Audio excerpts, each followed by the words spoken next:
Thank you, and welcome to this discussion. There are a couple things that I do need to make sure I cover.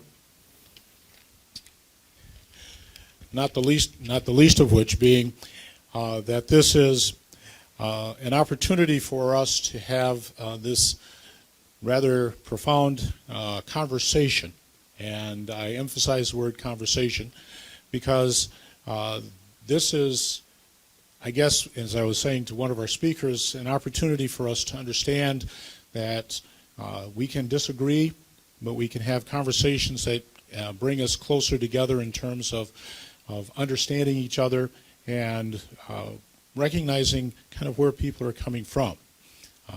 My pastor at North Presbyterian Church likes to talk about faith and the fact that faith, the opposite of faith is not doubt. The opposite of faith is certainty. If you certainly know something, then you have no room for faith. But if you doubt, then you're open to faith. And this is an opportunity for us to have that discussion, that conversation that hopefully will bring us closer together in terms of how we live our lives and how we live in this community. Basically, at this particular point, the format, I believe, is in your program. We will have the opening statements followed by rebuttal time. There will be something called cross-examination and closings, and then we will have opportunity for questions and answers a little bit later in the process. But you're not here to hear me, you're here to hear our speakers. So with that, we will begin with Abdu and his presentation.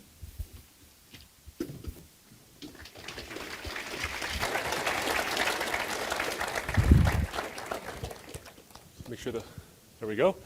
Well, thank you, Your Honor, for that introduction, and for all of you for coming. Thank you for the Secular Student Alliance, Ratio Christi, and all who are involved in this. And John, I want to thank you especially for agreeing to do this debate with me. It's an honor to share the stage with you. I met John about 6 or 7 years ago, maybe even longer than that, in Providence, Rhode Island. I was at an ETS conference, which is just a fancy, nerdy Christian conference. And after that was another conference, an Apologetics conference. And a friend of mine, Paul Copan, said, "Hey, Abdu, are you staying for that Apologetics conference afterward?" And I said, "Yeah, I actually am." He says, "Do you have a room with an extra bed?" I said, "Yeah, got a room, extra bed." "Do you have a car to get around in?" I said, "Yeah, Paul, whatever you need. Room, bed, car, you got it." He goes, "Great, John Loftus is coming. He needs a place to stay." It was my honor to host him. We got to know each other a little bit, and we got to know each other a little bit more today. And we were engaging on some topics, and I asked, "John, do you have something written down?" He says, "Yes, I have my book." I said, "Great." And he said, $20. I'm kidding, actually. I think I was remembering it this evening. John actually offered it to me, and I insisted on paying for it, and he gratefully, I'm glad he did accept that. And I've been grateful for that.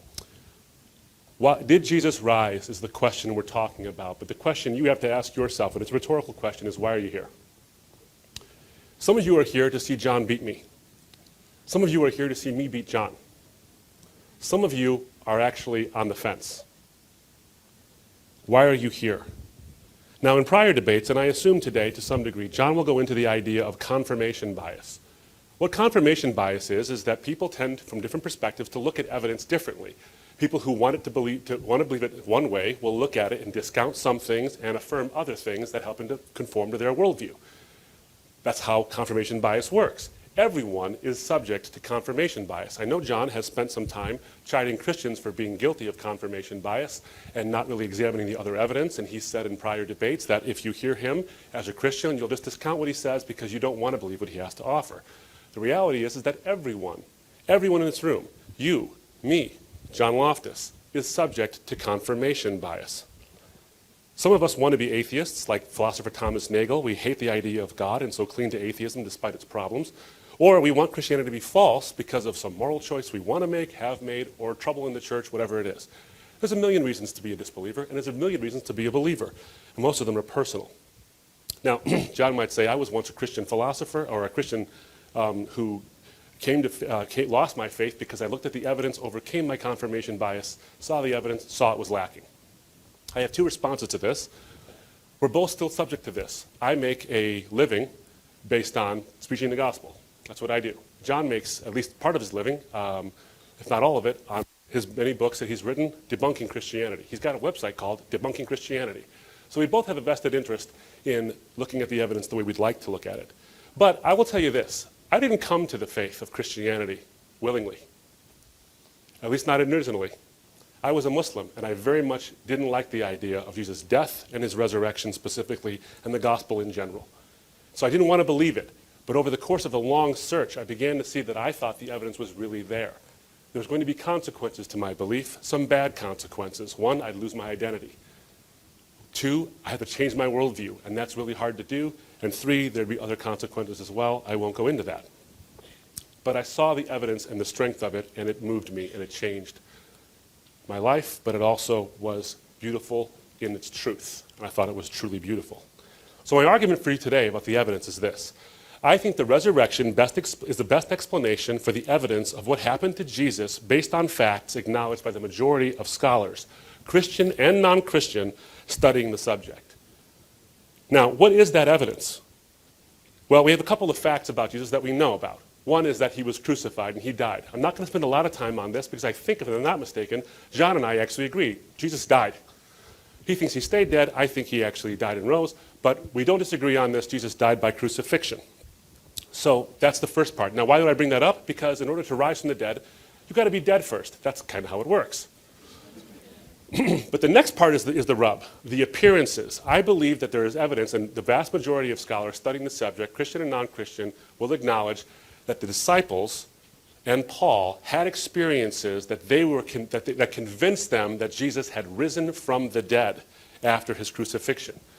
What are the sources for this? We have primary sources, we have secondary sources, and these kind of things. I'm going to focus on some sources because we don't have time to focus on all the sources, but here's some sources I want to focus on. One is the Gospels. I think the Gospels, and the majority of scholars will tell you that some of the Gospels have some wonderful evidence in them, first-hand accounts. This is not, I didn't even turn it on, so that will help a lot, I think. We have the Gospels. Most scholars will tell you, the majority of scholars will tell you that Mark's Gospel is based on Peter's account, the Apostle Peter's account. Now, I have a friend, his name is J. Warner Wallace. Jim Wallace is a very famous homicide detective. He's famous enough to be on Dateline numerous times because of the number of cold cases he solves. Keith Morrison calls him the evidence whisperer. He was a dyed-in-the-wool hardcore atheist until age 35, I believe it was. Now, he is an expert in analyzing whether certain statements are eyewitness testimony or fabrications. And at the age of 35, he employed a technique called forensic statement analysis, and he did it on the Gospel of Mark. And having concluded that the Gospel of Mark is indeed based on eyewitness testimony from Peter, among others, he gave his life to Jesus, believing in the resurrection on the strength of that evidence as a dyed-in-the-wool atheist. Next, we have the Gospel of Luke. The Gospel of Luke has several sources. The majority of scholars will tell you the Gospel of Luke has Paul as one of his sources, the Apostle Paul, who's eyewitness to the resurrection. Q, which is a theoretical source that Matthew and Luke drew on. And Mark itself, the Gospel of Mark, which is based on Peter, and it has some eyewitness testimony of its own. Let me give you an example of this. If you look at Luke chapter 24, you see this story of Jesus talking with, he comes to, after his resurrection, two disciples on the road to a thing called Emmaus. And in the story, Jesus' identity is occluded from them, but Luke goes out and mentions one person's name. He mentions Cleopas as one of the guys. Now, why does he mention Cleopas? He's not an important disciple. He doesn't have a record after him of anything. Why did he do that? Many scholars will tell you, Richard Bauckham as one example, will tell you that the reason why Luke mentions him, and this is one example of this, is because Cleopas told him the story. Cleopas is the eyewitness upon which Luke writes the basis. And if you read it with that in mind, you actually look at the story now and you can begin to see it sounds like Cleopas is telling the story. It's an eyewitness account. And then the Gospel of John. The Gospel of John, the majority of scholars will tell you that John's Gospel is based on one of the disciples. Some say it's the Apostle John, others say it's at least one of the disciples. So we have these accounts. The Gospels tell you about the life, the death, and the resurrection. Every single one of them says this about Jesus, and they're based on these accounts which result from eyewitness accounts. And then we have Paul's testimony. Paul, by his own admission, was a persecutor of the church who became a Christian after having seen with his own eyes the resurrected Jesus. And he says that he converted from that hostility to Christianity based on that. Now, what happens with Paul? It's interesting when you see what goes on with Paul. He claims to have seen the risen Christ. In Galatians, another letter of Paul, Paul goes and says that he spent time, 15 days, with Peter and James. He spends time with them. And spending 2 weeks with Peter and James, my guess is in 15 weeks, Jesus came up. 15 days. That Jesus came up once in a while. And they didn't change his gospel. In other words, he said, I saw him raised. They gave him the right hand of fellowship. He says in the same book that 14 years after his conversion, he went to Jerusalem, saw Peter and James again, but also now John. They discussed the gospel, and he says, and they added nothing to me. They did not change a thing about what I was saying. So he was preaching the risen Christ based on his eyewitness testimony. They were doing the same thing, and they were agreeing on this. Now, you might say, and I'm a lawyer, so I'm a little bit skeptical of these things. I'm a little cynical. Maybe Paul's lying. Maybe Paul didn't go and do this. Maybe Paul didn't get his doctrine and his eyewitness testimony certified by the disciples of Jesus. I want another witness. We have two. We have Clement of Rome. Clement of Rome is a disciple of Peter. And as a disciple of Peter, he knows what Peter teaches. Clement says that Paul is on a par. His authority is on par with Peter himself. So Clement certifies what Paul said. He could have said Paul's lying. He didn't say it. He said the opposite. Paul is on par with Peter. Then we have Polycarp. Polycarp was a disciple of John, the Apostle John. Polycarp thinks so highly of Paul that he calls his letters sacred scripture. So he clearly thinks that Paul and John are teaching the same thing. So we have eyewitnesses, James, Peter, and John. Paul, an eyewitness, they certify the stories, and we have witnesses who certify that the witnesses saw what they saw. Pretty good stuff, I think. Now, what does Paul give us? In addition to his confession of seeing the risen Christ throughout his letters, we see in 1 Corinthians 15, the undisputed letter of Paul, 3 through 8, a creed that Paul passes down. Now, if you look at those passages in 1 Corinthians chapter 15, verses 3 to 8, you see that there's a creed that he passes down. Most scholars think it's a creed that predated Paul's letter by quite some time. It was about 3 to 5 years after the crucifixion itself. One scholar, James Dunn, thinks that that creed that was passed down to within 18 months after Jesus died. Pretty early stuff. You freshmen, you seniors and you juniors know, remember the day you first started here? That was 3 years ago or so. That was a blink. That's the time difference between when this creed, when Jesus died and the creed was circulated. And what does the creed say? The creed says that Jesus died according to the scriptures. He was buried. He was raised. He appeared to Peter or Cephas. Then he appeared to James, then the 12, then the 500, and then to Paul. That was circulating publicly within the Christian community between 18 months and 5 years after the crucifixion itself. We have tons of great evidence, I think, that people in that era actually were convinced they saw Jesus risen from the dead. Now, we know they believed it with a strong conviction or willing to suffer and die from it. Some, in fact, did actually suffer and die for it. Others were just willing to do that, and we know this based on that history. In fact, so strong is that history that non-Christians, like atheist Gerd Ludemann, not a Christian, he's an atheist, says, it may be taken as historically certain that Peter and the disciples had experiences after Jesus' death in which Jesus appeared to them as the risen Christ. Rudolf Bultmann agreed that historical criticism can establish, quote, the fact that the first disciples came to believe in the resurrection. Paula Fredrickson, who's not a Christian, who's a professor of history out of the University of Boston, I think that she's now actually, or Boston University, she's now at Hebrew University, I believe, she said, the disciples' conviction that they had seen the risen Christ are facts known past doubting. And in fact, in an interview with Peter Jennings, she made this statement. I know in their own terms what they saw was the raised Jesus. That's what they say, and then all the historic evidence we have afterwards attests to their conviction that that's what they saw. I'm not saying they really did see the raised Jesus. I wasn't there. I don't know what they saw, but I do know that as a historian, they must have seen something that convinced them that Jesus was not just a survivor or the twin or whatever it is, but that he was the risen Christ. Pretty good stuff. Now you might be saying, well, a lot of the testimony comes from Christians. Certainly not these folks. These are all non-Christians who I just quoted to you. But Peter and James, and these are all Christians, of course they say this. Well, it would be funny, wouldn't it, if someone saw the risen Jesus, they knew he died, saw him raised, or saw him risen, and he says, follow me, and they're like, nah, no thanks, I don't buy it. That'd be a strange thing. You think that they would actually follow Jesus. Why? Because he rose from the dead. And guys who rise from the dead have credibility. But we have something more than that. We have more than just those folks. Let's say you wanted a hostile witness, someone who was a skeptic, who was not only a skeptic, but also someone who hated the church and wanted it destroyed. Now, what if that guy saw the risen Jesus and he converted? Wouldn't that be something? You know, as a trial lawyer, I'll tell you, one of the things you look for as a trial lawyer is that kind of testimony. You find someone who's disputed your case over and over again throughout the whole case, and then they suddenly change their mind based on the evidence that they see, and they say, you know what, you're actually right.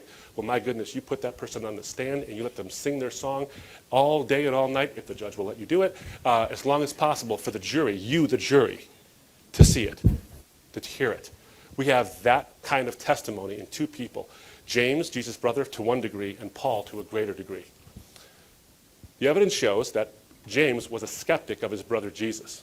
He didn't believe him. He thought he was kind of a kook. I have the references there on the slide. But James becomes the leader of the Jerusalem church after seeing the risen Jesus. Now, Paul is another story altogether. Paul hated the church by his own admission and by scholarly consensus. Paul persecuted the Christian church, and then he converted based on his claim that he saw the risen Jesus. That's pretty great.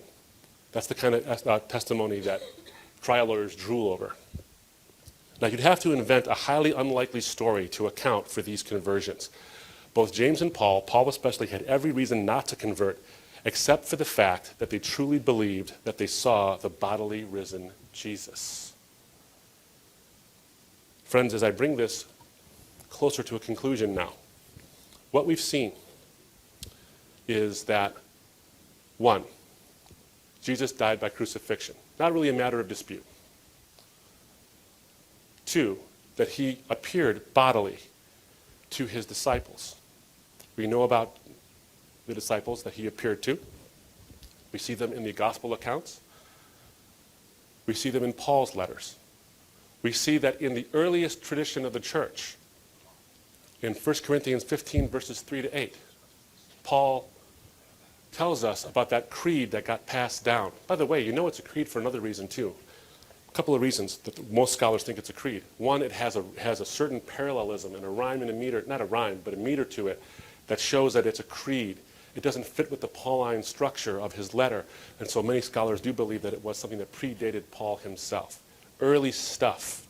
So he's crucified, he appeared, and the strength of that appearance, what his disciples saw, was so great that they were willing to suffer and die for that belief.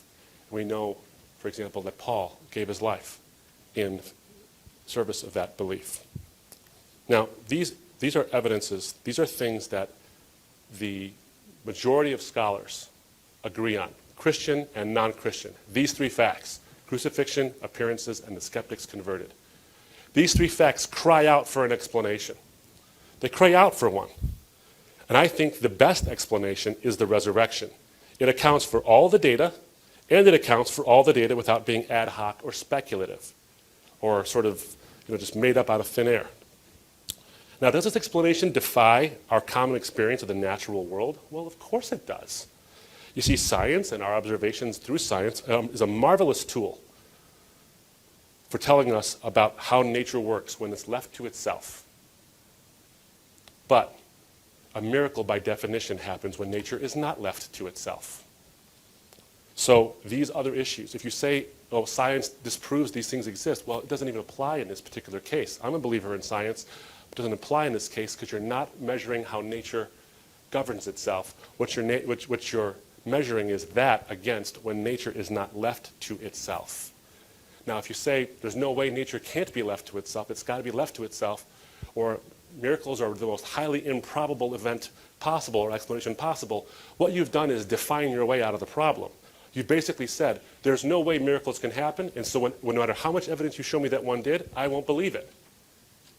Friends, to say that is to succumb to the very confirmation bias that John Loftus would warn you against, I would warn you against. Any explanation has to take into account all of the core facts. Now, John may try to offer other possible explanations, poke holes in that, but they will not be the best explanation. The resurrection of Jesus from the dead is the best explanation. Thank you.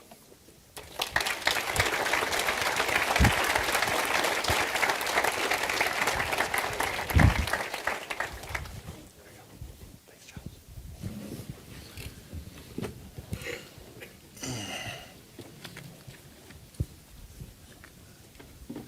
Good job, Abdu. Good job. I wouldn't want to be facing you as a lawyer, that's for sure. I'm very honored. Oh, by the way, his description of us sleeping together, I deny it. We did not sleep together. A good friend, and I appreciate him very much.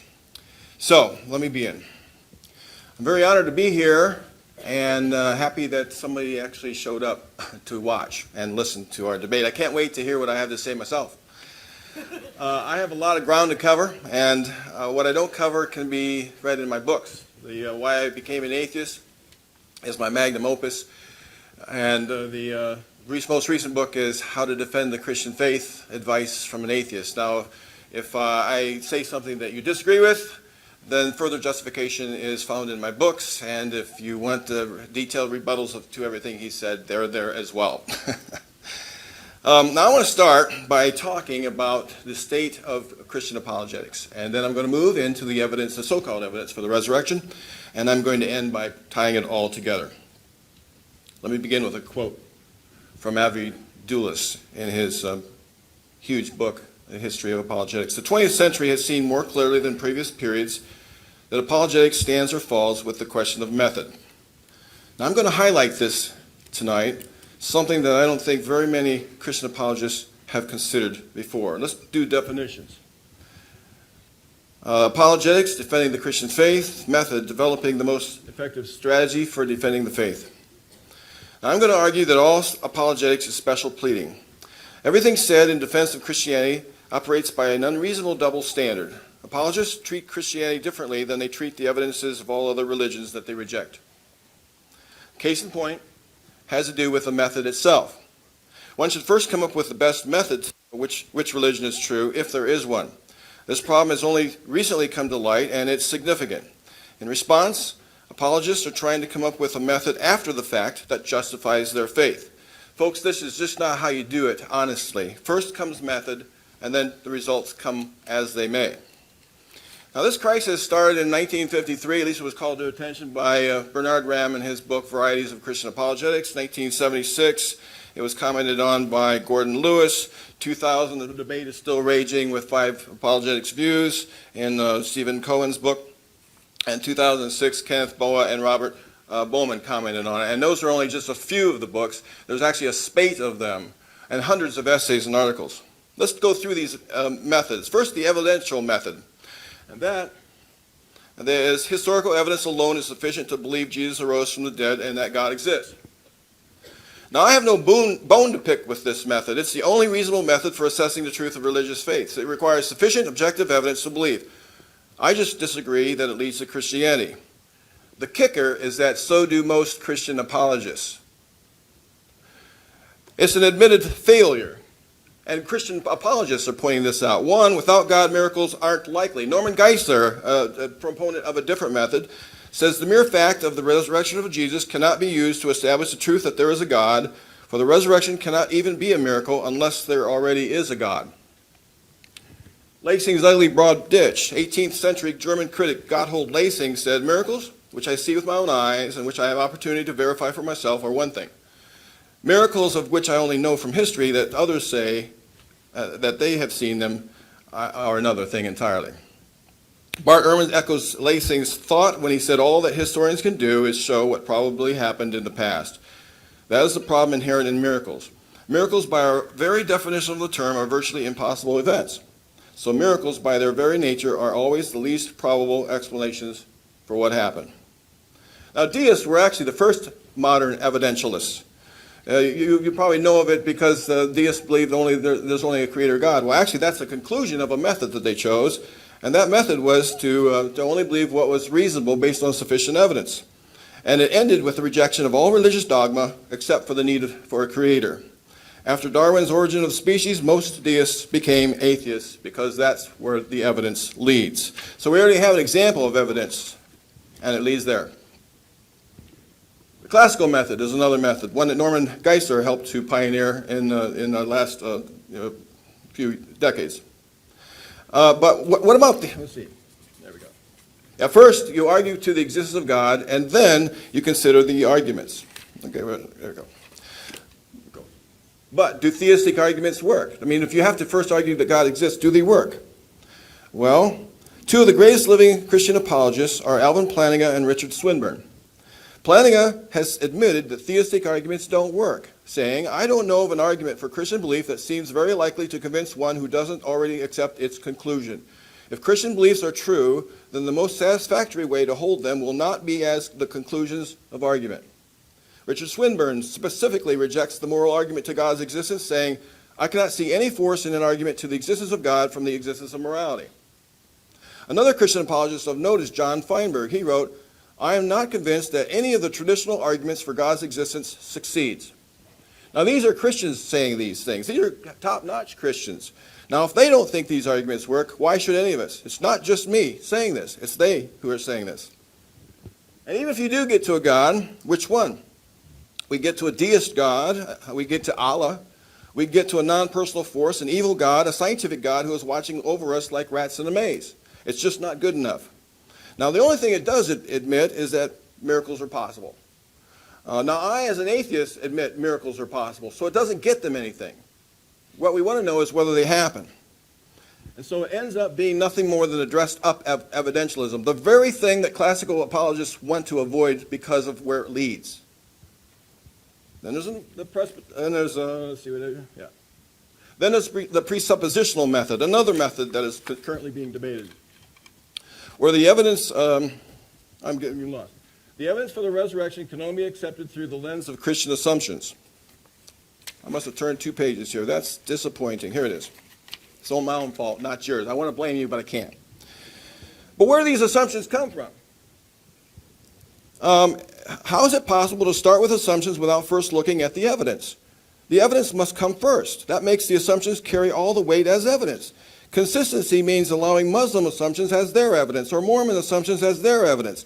This non-method tacitly admits there isn't sufficient evidence to believe in the resurrection. Otherwise, it never would have been concocted. And in the end, it just begs the question. Every Christian apologist who rejects this method will say that. It just begs the question. 4, the Reformed method. It's in this position is that it's reasonable to believe in God and the resurrection without the need for and or the existence of sufficient objective evidence. Now, who in their right mind would say such a thing? This is another admission by apologists themselves that there isn't sufficient objective evidence to believe, for if it existed, then this non-method would never have been concocted. And in the end, it actually, I'm okay. In the end, this method requires psychic abilities because apparently there's a spiritual world that can tell you what happened 3 days after Jesus was crucified. You might as well just hire a medium to tell you. And that's the kind of method this is. Then there's the fideism method. That's faithism. And that is the idea that private subjective experiences of the risen Jesus provide good reasons to believe. But private subjective experiences are only evidence of private subjective experiences. They are only evidence of private subjective states of the mind. They say nothing about the objective world. I don't mean to insult anybody, but this is a method of insanity. Insane people walking in psych wards who say they think that they're Jesus use this same method. And in the end, it's an unreliable method as a historical way to figure out what happened 3 days after Jesus was crucified. Private subjective experiences cannot tell us if historical evidence shows Jesus resurrected. Just think of Custer's last stand. Is there any way to know what happened at Custer's last stand except looking at the evidence? and you'll know what I'm talking about. Lastly, the cumulative method. Now, this method is a recent one, and it puts all the other methods together. It says, let's use a little bit of all the others. And so in this idea, I'm quoting from Wayne House and Dennis Jowers, the apologist needs to be able to employ different approaches in different contexts. Every person will react and be reached differently, so there's no one approach that will work every time. Again, who would ever say such a thing? Apologists are searching for a method that works to convince others rather than one that helps us arrive at the truth. That's the context of what they were writing. It's Exhibit A in revealing the truth about apologetics. The goal is to persuade. The method is special pleading. Whatever works is what they'll adopt. It's the warp and woof of Christian apologists. And I used to be a Christian apologist, and so I actually know what I'm talking about. The cumulative method, however, is like mixing oil and water. I'd like to see someone actually harmonize evidentialism with the classical method with presuppositionalism and fideism. It cannot be done. It's also got a leaky bucket problem. Since they all have gaping holes in them, things I've mentioned earlier, then putting them together doesn't stop the leaks. What's really going on with the cumulative method is that proponents merely agree on the conclusion. And that's it. What we see here are Christians struggling to develop a method that supports their prior faith rather than developing an objective method that leads to the truth about religions. And as you can see, they struggle precisely because they reject evidentialism. So let's rehearse. Evidentialism and admitted failure. I mean, at least that's the problem, that people are developing other methods because, I mean, you wouldn't see any other method arise if the evidential method worked. Classical method back to evidentialism, because it doesn't really help to say you got a God. It only admits that miracles are possible. Presuppositionalism. Reformed, out of order. We mentioned that. Psychic ability, question begging, fideism, the method of insanity, and cumulative case is faith in search of a method. This is what you get with Christian apologetic methods, and that's why it's in crisis today. Now, it's not me saying this, although it is me saying this. It's Christian apologists themselves. You read the literature, you see what they're debating in these books about a methodology, and you'll see that they're actually struggling for a way to justify their faith rather than looking at a good method and seeing what results from it. So the kicker. Since there are 6 major methods, then any given one of them is rejected by 83% of the apologists, if we grant for the moment that they all have the equivalent amount of defenders. That means 83% of the apologists reject the need for and or the existence of sufficient objective evidence. Now, I propose a method. Oh, yeah, well, what would you say if Mormon apologists had that same result? Well, I've actually proposed a method. It's called the outsider test for faith. That the only way to test religious faith is from the perspective of an outsider, applying the same consistent level of reasonable skepticism to them all. And I've defended it in my book. And I suppose that when they take that test, they're not going to actually like what the result is. Sorry. So, do this. Let's do the resurrection of Jesus. Assume you've never heard about Jesus or Christianity, and that Abdu is a missionary from China preaching Yin-Yang, a newly discovered religion. Become outsiders. Become outsiders for the first time in your lives. And why do you do that? Because it's the only way to dispassionately evaluate your culturally inherited religious faith, because we seek to confirm rather than disconfirm our beliefs. Abdu predicted that one. But he's right. And now, why do this? Because we depend on familiarity. And here's an example of what I mean. If you're a Christian, you see nothing bizarre about a gospel story involving one member of a Trinitarian God who came down to earth by being born of a virgin, who was 100% God, yet 100% man, to be killed so that the other 2 members of the Trinity could forgive people who believed that story, and then was raised from the dead and ascended into the sky to return to the Trinitarian throne, bringing back to reign with him the sinless man Jesus, who is now forever joined with him at the hip.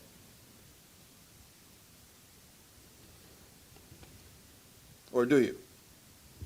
You certainly would if that was the first time you ever heard it. because that's what theologians have concluded. We depend on culture. We are products of our times and indoctrinated into our cultures. Culture isn't even something we see unless we focus on it, for cultures allow us to see in the first place. Cultures are the very lens through which we see the world, and ours are dominated by Christianity, and because our brains lie to us. Cognitive biases get in the way of evaluating your religious faith. The mother of all cognitive biases is confirmation bias, which is a strong tendency to search for data and to interpret existing data in ways that confirm one's prior beliefs. The brain only cares if what it concludes helps it survive. The brain evolved to act this way for self-preservation purposes. It maintains and defends its beliefs so that you can survive as a social creature, since you need others to survive. You will defend the beliefs of your social group in order to stay within the safety net of your social group, irrespective of whether those beliefs are true or not. There's a massive amount of solid research supportive of these undeniable facts. So, given what I've just said, what would it take for you to believe in Abdu's Yingianity? It would take an overwhelming amount of strong historical evidence to overcome our concrete personal experience that dead men stay dead. Now, if you thought that he gave you that, listen to what I've got to say. Let's talk about empirical evidence. Is there any? None. There is no empirical evidence that Jesus rose from the dead, because it supposedly happened in the ancient pre-scientific past in a lone part of the planet before investigative reporters, videos, and cell phones. Where's the textual evidence? There is none. That is, let me clarify, there are no original texts. We have none. We must wait until the 4th century to get any completed manuscripts. They contain forgeries like the pastoral letters, the ending of Mark. You ever read the ending of Mark? It's not there in the original. 2 Peter is one of those forgeries. It's too complicated Greek for a fisherman, and it doesn't match with 1 Peter. And it excludes other Christian writings like the Judaizers. We know nothing about the Judaizers, but Paul was continually battling with them, and the Gnostics. And Bart Ehrman has a couple books on these topics like Lost Scriptures and Lost Christianities. They're there. Those things are there, but they were excluded. Where's the first-hand testimonial experience or evidence? There is none. There were no eyewitnesses to the resurrection, apart from his convoluted, if that's called evidence. No eyewitnesses saw Jesus arise from the dead. You don't deny that, do you? No one was there. No one was there to see and say, I saw Jesus come out of that tomb. Nobody was there. No one could say that. Now, there were no eyewitnesses either that wrote anything. No one wrote anything who saw Jesus arise from the dead. We do not have anything written directly by Jesus himself or his original disciples. All supposed testimonies of the resurrection of Jesus are reported to us by others, which is considered inadmissible and court judged because it's hearsay evidence. Subsequent gospel writers plagiarized upon Mark, the first gospel, so the gospel stories of Jesus' resurrection stand on Mark's gospel alone. Luke and Matthew and John borrowed from Mark. The thing is why that's important is because at the end of Mark's gospel, there isn't a sequence where Jesus shows himself alive after dying. And if Peter was the originator of the Mark's gospel, then Peter didn't tell that story, now did he? There's no chance to question him. You've got to question somebody. That's why hearsay is not allowed in the courtroom. How do we really know what they actually testified to? Did they actually see the risen Jesus as claimed? Did they all tell the same story? Did any of them recant later? We know enough about the Mormon religion to say, well, some of them recanted later, but we don't about the Jesus story.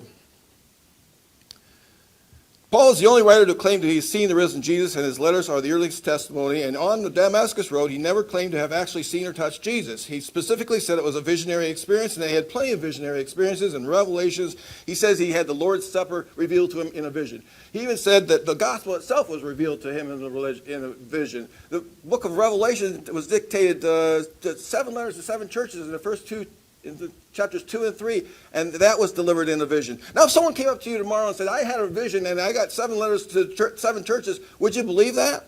Those are private subjective experiences, and there's no reason to believe them. Let me go on. Where's the prophetic evidence? There is none. Looks like I got to go faster here. Now, if you want to see that defended, you need to read my books, because I've got to move on. There is no prophetic evidence. I defy someone to come up with one statement in the Old Testament that is specifically fulfilled in the life, death, and resurrection of Jesus that can be legitimately understood as a prophecy and singularly points to Jesus as the Messiah using today's historical, grammatical, hermeneutical method, and I claim it cannot be done. There's no prophecy of a Trinitarian God, no prophecy of an incarnation of a virgin birth, no prophecy of a dying Messiah. The suffering servant is about Israel. And the Psalms are only devotional prayers. They were not intended to be a prophecy. They're taken out of context when the New Testament uses them. And corroborative evidence. Where's the corroborative evidence? There is none. Again, you know how many times this phrase pops up? There is none? A lot. Because it's true. Nothing is said. We have nothing from contemporaries. We don't have anything written by the Jewish leaders or by the Romans that mentions Jesus, the content of his preaching, why he was killed, or what they thought about claims that he had been resurrected. Now, wouldn't you want to know, when assessing the truth of whether Jesus rose from the dead, what they said? We don't have that evidence. You know they said something because they weren't converted. We just don't have that evidence. Either it was squelched or it wasn't available. But wouldn't you want to know what they said? They said something. And no corroborative evidence of bizarre stories of zombies, earthquakes, and eclipses. We have no independent reports that the veil of the temple was torn in two at Jesus' birth or death, nor that darkness came over the whole land from noon till 3, nor that the sun stopped shining, nor that there was an earthquake as death, with another violent one the day he arose from the grave, nor that the saints were raised from death at his resurrection, went into the holy city, and appeared to many people and were never heard from again. Could these events really have occurred without subsequent Roman or rabbinic literature mentioning them? These silences are telling. So let's review. No empirical evidence, no original text, no first-hand testimony evidence, no prophetic evidence, no corroborative evidence. Now, case in point, the Jews. They were beloved of God. They believed in God. They believed God does miracles. They were there in the day. They hoped for a Messiah. They knew their prophecies, and they didn't believe. 8 million Jews existed in those days, and what we have is very, very few Jews actually converted. So it's that Paul had to go to the Gentiles to get converts because the Jews wouldn't convert. Now, if you think that counts, then you should consider that. And I just have one thing to say. This is a book written by a Jew, not an atheist. It's the best thing out there. So if you think that believing in God leads you to have more of a desire to believe, then think again. This is Michael Alter's The Resurrection, a Critical Inquiry. One last thing. Well, I have 10 minutes of rebuttal, so you may want to cover it at that particular point. All right. I'm not good at time. Thank you so much.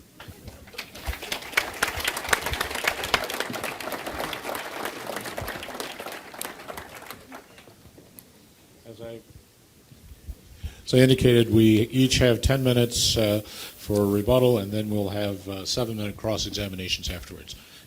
Abdu. Thank you, John. Am I on? Great. Thank you, John, for that. Appreciate it.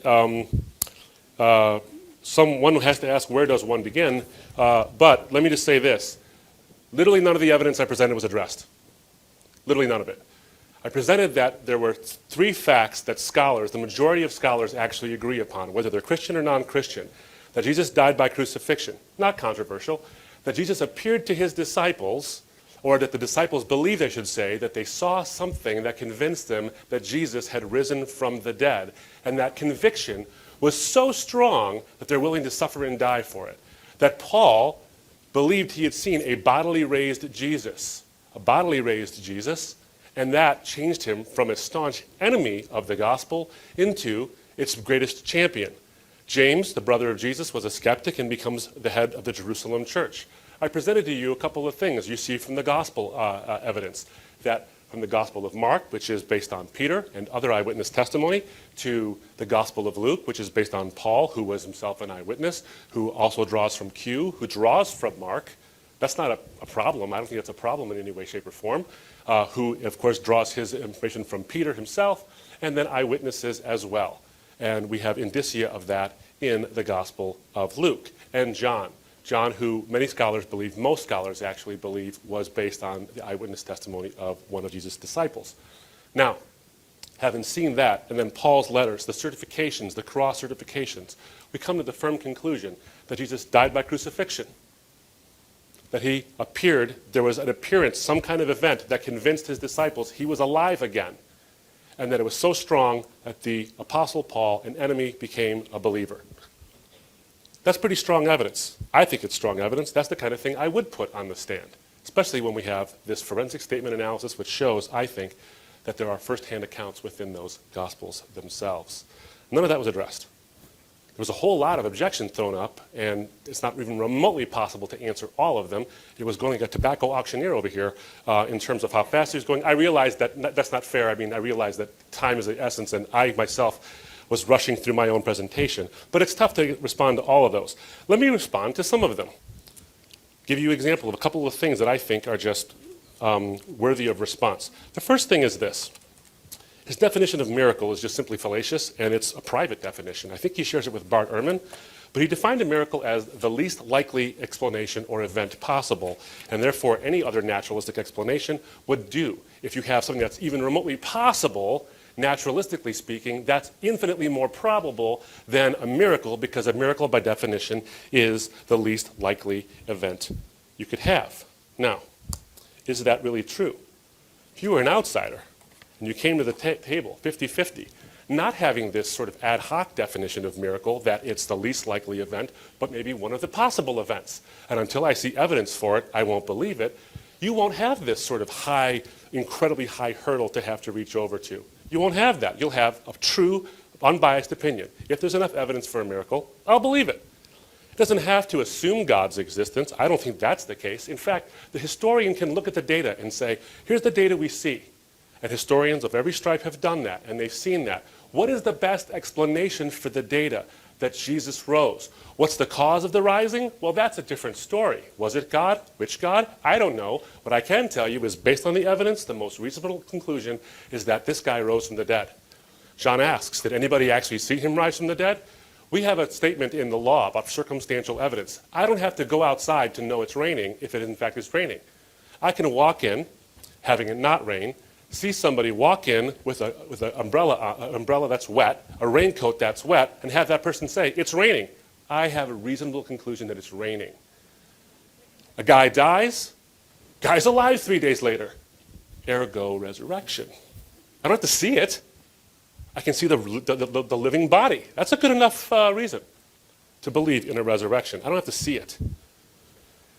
So miracles are not as defined in the Book of Miracles according to John Loftus. I think that there's plenty of reasons to believe in them separately. But let's look at these other things he talked about. Just a couple of things and then I'll move on. He talked about the Jews not believing. This is an interesting one to me because the Christian faith was made up of Jews first. And if Acts 21 is to be believed, there's thousands of Jews who actually did believe.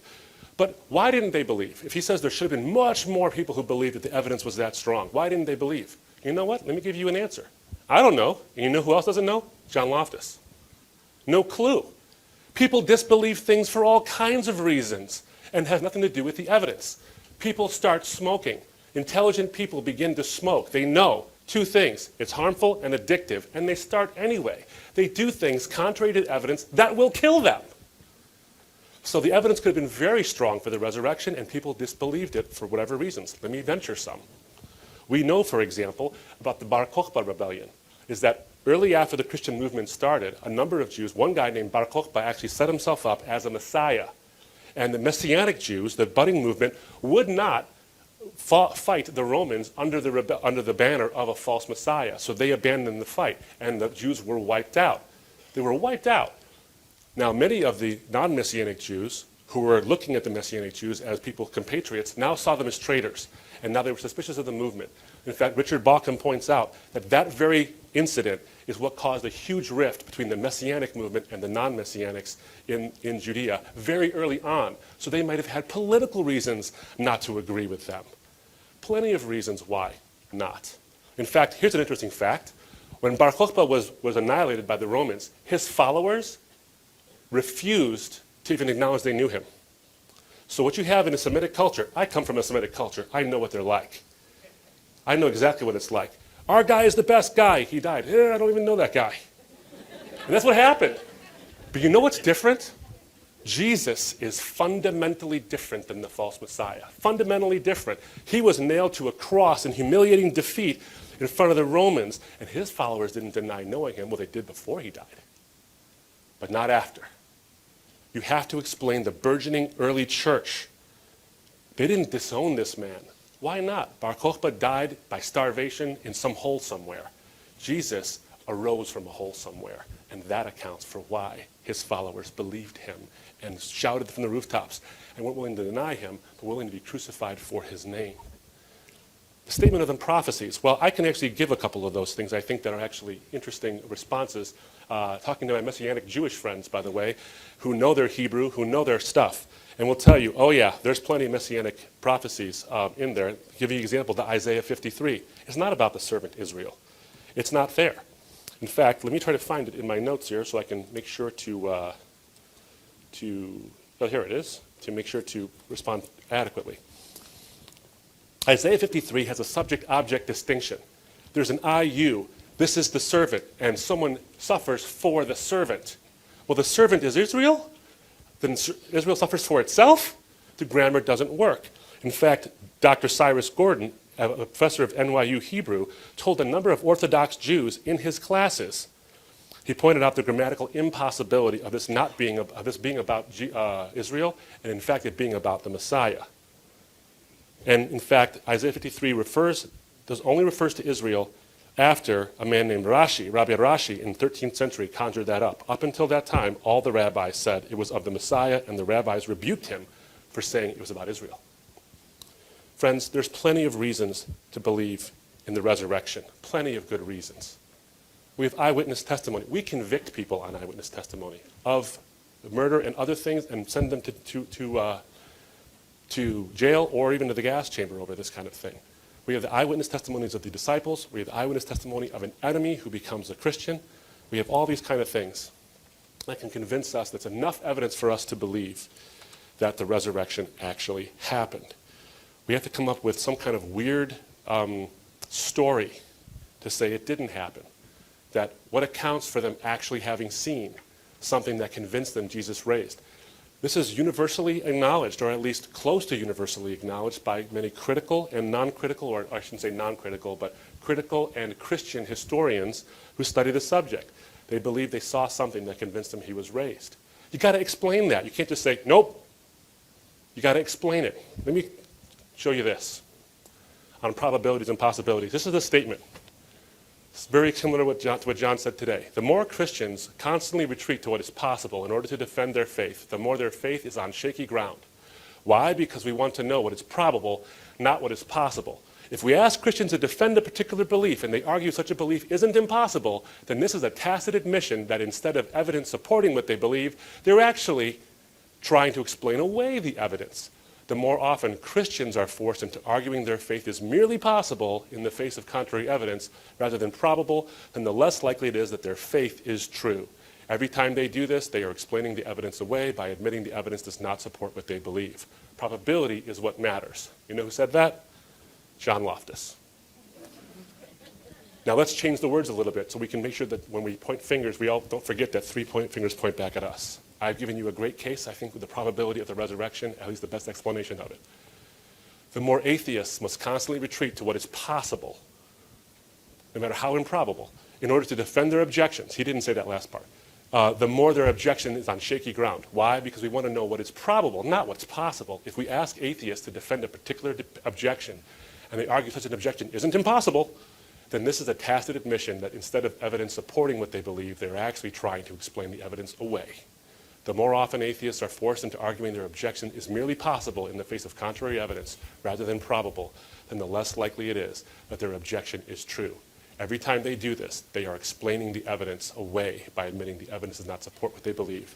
Probability is what matters. Friends, with that last statement, I think that's the reality of it. And I think the resurrection best explains what happened to Jesus. Thank you. Thank you.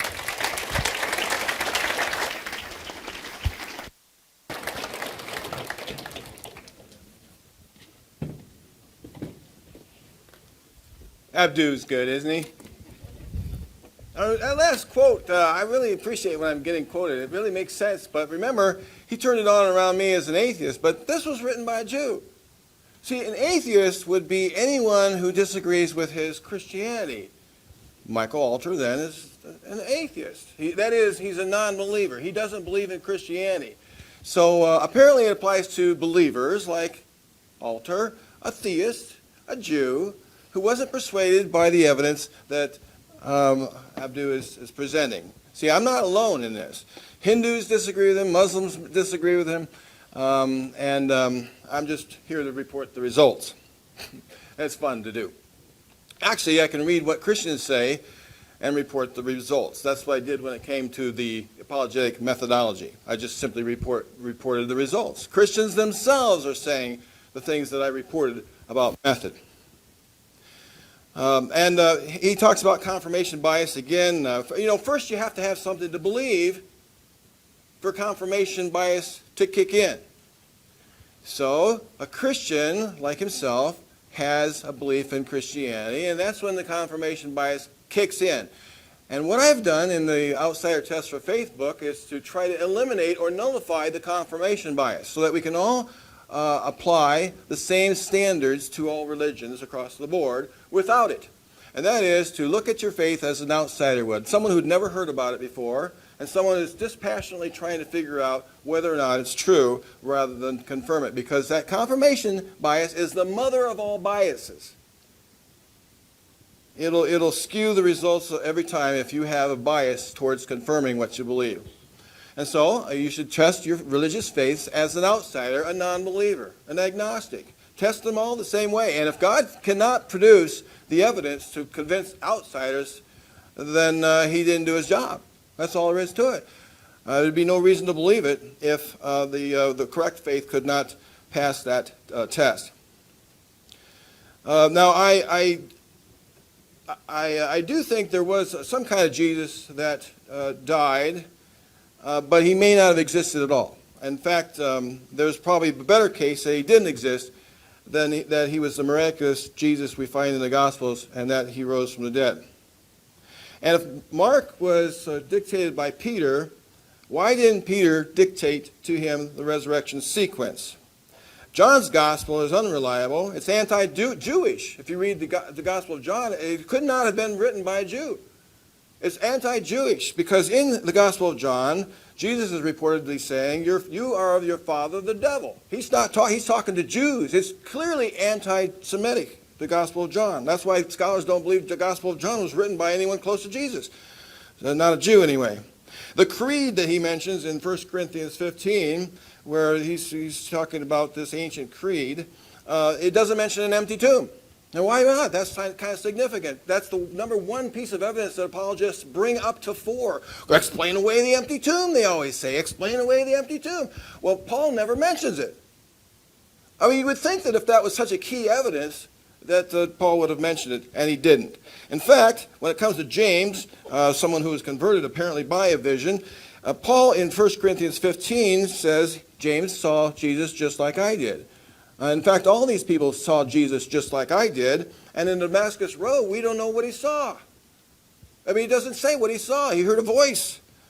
But in Acts chapter 26, verse 19, Paul said it was a vision. Acts chapter 26, verse 19. How many of you brought your Bibles here today? Come on, let's get a revival meeting going. Acts 26, verse 19 says, Paul said it was a vision.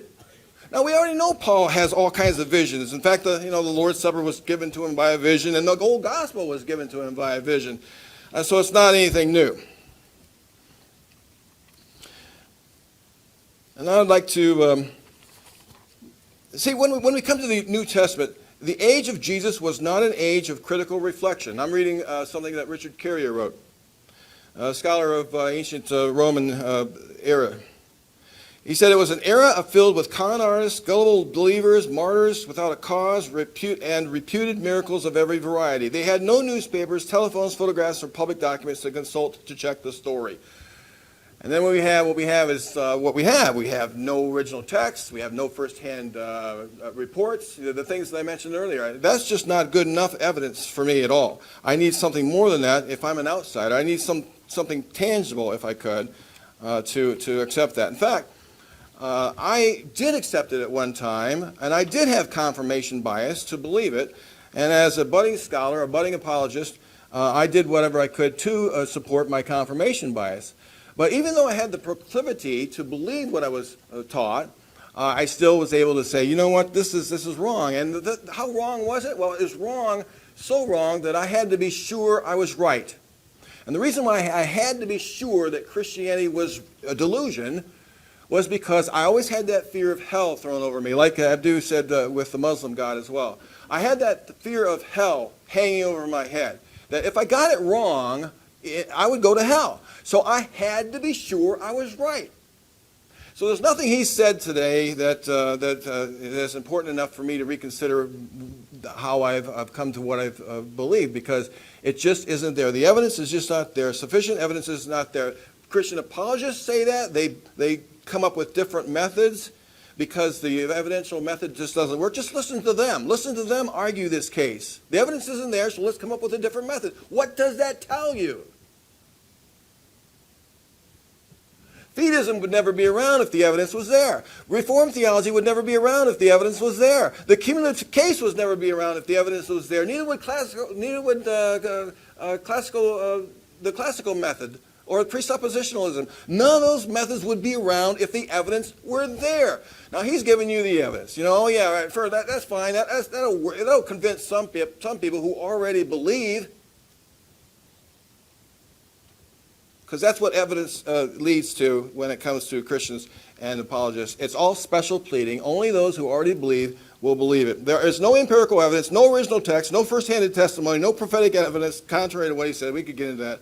And no corroborative evidence. The Jews were there.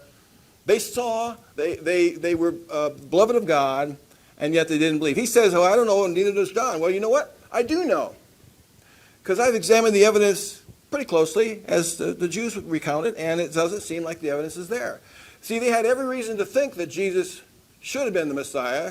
It's just that they didn't believe that he was. They had every reason to think he did the miracles, but they didn't believe him. They had every reason to investigate the resurrection, and they went away not believing. They were there. They didn't believe, and because they didn't believe, they're my Johnny on the spot. They were there. They didn't believe, even though they saw everything that was available to be seen. They had every way to investigate it, and they didn't believe. So Paul had to take off and convert the Gentiles. There just isn't enough evidence to believe, and I leave 2 minutes to Abdu for rebuttal. I got 2 minutes. You know what? Just want to sing a song? Kumbaya or something? I can't believe I got 2 minutes, and I'm done. All right. Okay. Actually, both are going to stand. At your respective Microphones. This is time. 7 minutes are allotted for cross-examination, going back and forth between the two speakers. So. once we can get this set up, then yes. And the way, well, I'll leave it to each of you to decide which one wants to do cross-examination first. But Go ahead, Abdu. 7 minutes apiece. Sure. No throwing of anything, John. John, in your books and in other debates, and I'm glad you read them. And yeah, thanks. In other debates as well, when I believe you might have said it here as well. You made the statement today. In fact, you did say it, that the early ancient times was marked with gullibility and people who would just believe any old thing, right? That they weren't critical thinkers and these kind of things. Yet in your book and in your debate with David Wood, you made this statement that the empty tomb had to be made up and the guard story had to be made up to convince people of what amounted to a fantastic story. So here's my question for you. If people were gullible, why didn't they just believe when they said we saw a vision of Jesus? Why did they have to make up the story at all? If they were gullible, they wouldn't have to make up the story at all because they wouldn't be gullible. They'd be critical thinkers. So why make up the story if they don't have to? Okay, all right. Well, you know what? It does make it more believable if you have a made-up story. But why do you need to make it more believable? Well, I understand your point, but let's just say it did run across some people. I mean, not everybody was gullible. I never said that. Carrier doesn't say everyone was gullible. I said characterized by. The whole time was characterized by a bunch of morons, apparently. They were pre-scientific people who were superstitious. They believed in an evil eye. Let me give you an example of what an evil eye is. Don't look at my eye because it's evil. And if you look into my eye, I could be emanating particles from my eye that might actually make you into a very self-absorbed person.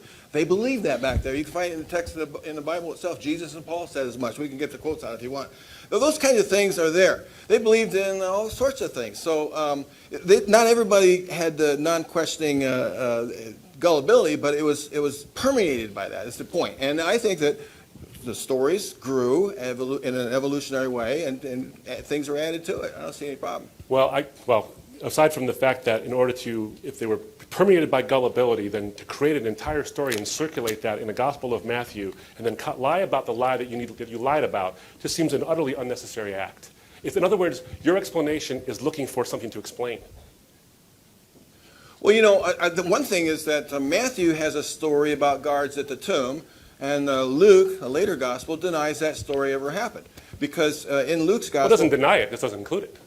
Well, that's true, but he said that's true, but he said in the very first 2 verses of his gospel, I've investigated everything, O Theophilus, and I'm going to tell you the truth of what happened. He didn't say leaving nothing out, but he says, I'm going to tell you the truth of what happened. And then he ignored the guards at the tomb story, which was added for the gullibility of the choir, which Luke decided, we don't even need that gullible story, because it can't be true. What did the guards see? When were they placed?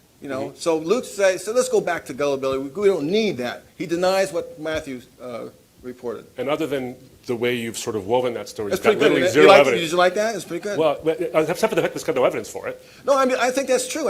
Luke denies what Matthew included, because he didn't include it. Give me evidence of that. It's Luke chapter 1, verse 2, 3, and 4. So now you know how a trial works, where you bring up something to a jury? No, I don't. Okay, well, I'll tell you how it works. Just because you don't have all the evidence you'd like doesn't mean you don't have enough evidence. We would like tons of evidence. You know what I'd love to have? I'd love to have a video of O.J. doing the deed with 3 people watching it. I have it. It's in my mind. You do it. Okay, great. But doing that kind of a thing, and photographs and witnesses who say they actually saw it happen, I'd love to have that. But the fact remains, we had enough evidence to have that trial, and I think reach a verdict that obviously wasn't the right one. But there you have it. We have plenty of evidence all the time. Trials don't work like I would like to have all this wonderful stuff. You need to have enough stuff. Now, what you've proposed with this gullibility story just doesn't seem to wash. It seems self-contradictory. Either they're gullible or they're not, but you're saying some are and some aren't, so we'll invent an entire gospel out of this.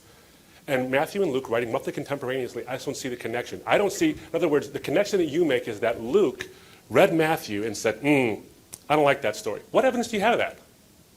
Of that direct evidence that Luke saw Matthew and said, that's a bad story. Well, Luke said himself, I've investigated it, and I'm going to tell you what happened.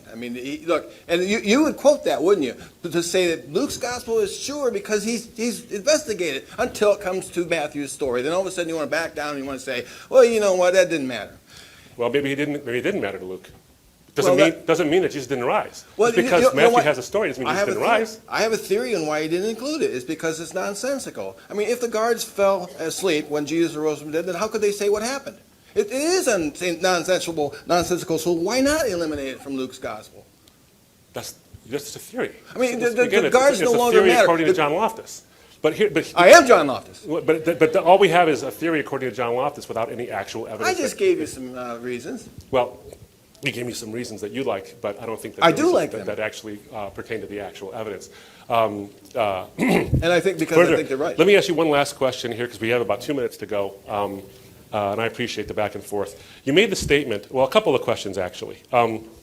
Are you aware of the recent research by G.W. Houston on the longevity of manuscript evidence, of manuscripts, how long they last? Christians write about 100 books to the atheists one. So, well, G.W. Houston, do you know if he's an atheist or a Christian? No, Okay. You can't keep up with all. There's a madhouse writing. Well, I'm just asking the question about this. Are you aware that he has done the research about the longevity of manuscripts and how long they actually last? No. Okay, well, they last about 150 years, maybe even a little bit less than that. They last a long time. Now, if that were the case, wouldn't it be also possible that the copyists of the New Testament weren't writing a 4th century document, but actually had possibly the 1st generation or 2nd generation copies available to them? Oh, no. No, if you're saying what, 150 years? If the manuscripts themselves last quite a long time, let me try to figure it out, 75 to 500 years. No, you'd have to have at least one removed, yeah. But No. Yeah, that's my point. no, one removed. Yeah. The thing is, that's if there were full manuscripts. We don't know that. All we have are little tiny scripts and sayings and things like that. And you say, well, this one is the Bodmer papyri, and so therefore we date that about 100 A.D. And so therefore, and look, it matches with John's gospel. So therefore, that proves John's gospel was written. No, we don't. All we know is that papyri was had a verse that matches John's later gospel. For all we know, it was a letter of some sort of some kind that somehow got put into a later written gospel called John. But you're aware that we have like almost entire books of the Bible in the 200s and the 300s, right? You have P50, P45, and all these things. We can look online and see 11 manuscripts of Matthew, for example, dating between 2 and 300 years old, 2 and 300, 82 and 300, right? Well before the 4th century. All right, well, let me ask you, are you aware of Bart Ehrman's work on the You manuscript? bet. Oh, you bet. In fact, let me quote him for you. We have the time. Oh, okay. You can switch. Well, he just asked me a question. Can I answer the question? You may answer the question. Okay. I have 2 minutes from my previous time. You can have. Yeah, right.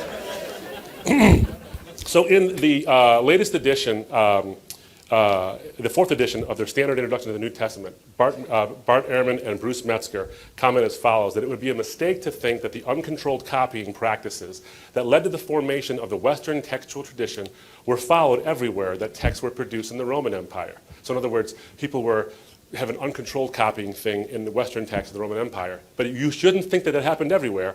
And they say this, quote, in particular, there is solid evidence that in at least one major city of early Christendom, the city of Alexandria, there was a conscious and conscientious controlled exercise in the copying of the books of the New Testament.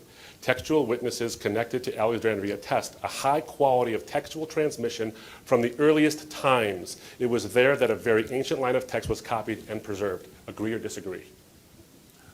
Are you saying that was co-written with Metzger, Yeah. Martin Metzger? And when did that come out? This is the 4th edition. Sorry, this is 2005.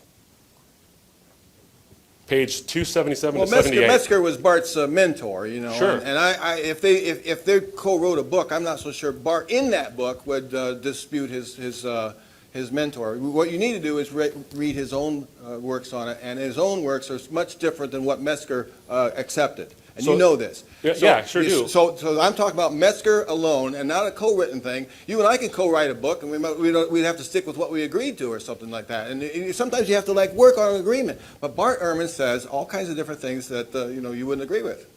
Yeah, but then he'd be inconsistent with No, this statement. The controversies, the theological controversies about who Jesus was changed in the texts themselves. And what I'm telling you is that there's Bart documents that. Yeah, and he also says, quite the opposite, that the textual evidence was transmitted very, very faithfully from the earliest times. Metzger says that. Well, Bart Ehrman certainly didn't say, wait, I've written a bunch of books that disagree with this. So should we believe him then or believe him now? Which one should we believe? I accept what Bart Ehrman says, not what he has to agree to write something So with he Karl capitulates Metzger. when someone tells him to capitulate? Well, I don't know whether he does or doesn't, but I know. Apparently you think so. Getting a feel. It's not about textual evidence anyway. It's about miracles in history. Is it my turn? It's your turn. Can I use my time just talking? No, all right, fine. That's cross-examination, so All right, fine. however you wish to It's about examine. all the converging Test. lines of evidence I'd mentioned earlier, and the fact that Christian apologists themselves walk away from sufficient evidence. I don't. Yeah, I know. And I'll tell you this too. I'll tell you this. I didn't want this to be true. Just like you, I mean, honestly, you and I are kindred spirits in one sense, and I really actually mean this sincerely. You walked away from a faith, and I'm willing to bet that wasn't actually the easiest thing in the whole world for you to do. No, not easy at all. Yeah, and so did I, and it wasn't easy for me to do either. I think that one of the reasons why this debate specifically is very valuable for you and for me to be on this stage talking to these folks is because we share that. And I think we actually bonded over that a little bit in the car. This tiny car. I got a GPS after driving in your car. I had to get one. Oh, let me tell you something. That's right. I am horrible. My That's wife the is first time I was ever here. in a car She'll with tell a you. GPS, and I want one of these things, so Well, I did. I can get lost in my own garage. That's Okay, all right. I got a few questions. Then let me ask you this.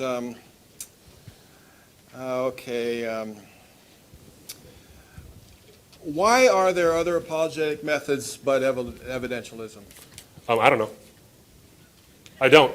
You see, the problem here is that what you've done is you've ascribed the fact that people disagree on the methods, and some are good, some are bad. Sure, there are different methods of scientific inquiry too. Some are good, some are bad, and doesn't mean that the whole enterprise of science is suspect. I would never say that. I don't think the whole enterprise of apologetics is suspect either. Now, what I presented today, I thought was based on evidence. I understand. So I clearly would be willing to say, look, I presented you evidence. You can either believe it or disbelieve Well, it. It's up to you. What do you make? Yeah, go ahead. Sorry. I'm sorry. You're a good lawyer. I can see that now. Monopolize time. He told me something about that earlier in the break room over there. I think. I'm How he loquacious. has to work. But no. Well, what do you make of the fact that most Christian, in seminaries they don't even have apologetics programs. They don't even teach apologetics classes. They That's teach too bad. theology. They teach ministry. They teach ethics. They teach all kinds of things. They don't even have classes on defending the faith. What do you make of the fact that? I just threw out some numbers. 83% was a thrown out number. I don't know how many embrace which method. I know that. But what do you make of the fact that at the minimum, most Christian intellectuals disagree with you on the evidence that the Christian enterprise is supported by evidence alone? Sufficient evidence. Well, you cited some, and I appreciate your citation of those. I haven't read those statements, so I can't read them in their context. I'm not saying you're taking them out of context. Okay. I'm not accusing you of that. What I would say is this. When it comes to my own inquiry, just like your own inquiry, Alvin Plantinga can say the moon is made of green cheese. Alvin Plantinga is not my authority. I am the only person who can look at the evidence and say what I think it says. So I realize that might be something worth exploring, and I'm happy to explore it and see the reasons why he says that. I don't have the reasons. You said it. I don't know what the reasons actually are. And as you know, reading Plantinga is quite the laborious effort, but I have my own reasons for All right. Well, believing it. I admire your honesty. Yeah, here. his That's reasons good. are irrelevant to my reasons. Okay, let me read something by Bart Ehrman since his name has come up so much. Hi, Sure. Bart, in case he's listening. I'm going to read something to you, and you comment on it, okay? Sure. Here's what he said. He's coming up with an alternative supposition versus yours that Jesus arose from the dead. Suppose that Jesus was buried by Joseph of Arimathea, and then a couple of Jesus' followers, not among the 12, decided that night to move the body somewhere more appropriate. But a couple of Roman legionnaires are passing by and catch these followers carrying the shrouded corpse through the streets. They suspect foul play and confront the followers, who pull their swords as the disciples did in Gethsemane. The soldiers, expert in swordplay, kill them on the spot. Now they have 3 bodies and no idea where the first one came from. Not knowing what to do with them, they commandeer a cart and take the corpses out to Gehenna, outside town, and dump them. Within 3 or 4 days, the bodies have deteriorated beyond recognition. Jesus' original tomb is empty, and no one seems to know why. He continues. Is this scenario likely? Not at all. Am I proposing this is what really happened? Absolutely not. Is it more probable that something like this happened than that a miracle happened and Jesus left the tomb to ascend to heaven? Absolutely. From a purely historical point of view, a highly unlikely event is far more probable than a virtually impossible one. You comment on that? Sure. The premise is flawed in its core. The idea that a miracle is by definition the least likely or impossibly likely, I think that's what he said, something close to that. I'm sorry if I didn't quote it exactly. Virtually impossible. Virtually impossible is deck stacking and question begging. So how often do miracles happen in your life? Oh, not very often. I mean, except for the fact that the world exists and that I exist and that I have a conscience. That happens all the time. so actually. one. Yeah, everything existing, that's one. No, one time. But let me just say this. The point I is hate this. lawyers, you know that. The point is this, though. The point Judges is this. are good, though. Judges are good. I was going to say, wait a minute now. Let me respond by saying this, is that the premise is flawed because he has this sort of, according to Bart Ehrman, definition of a miracle. I could define it as something else. I could define a miracle simply as the violation of the laws of nature by the intervention of a deity, probably as a result of a religiously charged environment. Now, what that means is that I don't have to assume that God exists to believe that a miracle happened to Jesus. The miracle can get me to God second. I don't have to assume it, because if there are acts of God, then there's a God who acts. It simply just seems to me to make sense to me. So when Bart Ehrman provides this story, which he admits has zero evidence for it, and then I see the counter story have way more evidence for it, I'm perfectly within my rights to say that rather than saying dismissively that a miracle is by definition the least likely, I could say it's just at least as likely if there's good enough evidence for it. Now remember the Jews would look at that same scenario and agree with Bart Ehrman. I mean, they're the atheists too. They would say, you know what, that is more likely than that, Jesus rose from the dead. Yeah, I have two responses to that. The first one I already gave in my rebuttal is that there's a bunch of reasons why people don't accept things. There's actually a political reason that I can offer that actually has evidence for it, not just they didn't believe and who knows why not. I know why. I have a good some surmising of why they didn't believe, and the Bar Kokhba rebellion is at least part of that. There's a good reason for that. You have to include that. But the second thing is this, and you referred to Michael Alter's book. Michael Alter's not a historian, is he? He's a retired school teacher, right? No, he's a full-time researcher into that, and Where? He's traveled the world. He's in. I think he said he's going to Rome. Is he accredited? Is he a PhD? Well, that's the very first thing you'd want to know. Okay, and I'm going to give you two responses. One, the preface is written by a rabbi. He says incredible things about it, and I have read it. So no. I've skim read it, and well. No, It's 900 pages, though. Of course you did. No, I don't have to read a whole book to know it's good. And I say, that's true. Yeah. I say it's a good book. Okay. Everything I read in it is a good book. We are Thanks, we're John. at the point where we will now do the closing Have statements. you read all my book? have. Closing statements to wrap things up. We'll start again with Abdu. Oh, I'm sorry. I'm sitting here standing around like I don't have anything to do. So there's this whole debate I have to get to. Well, friends, I hope you've enjoyed tonight. I know I have. John, this has been very lively and very fun. I'm really glad we got to do it. I think it's been actually interesting and enlightening. We do, long and the short of it. We'll do that. Thank you all for being here.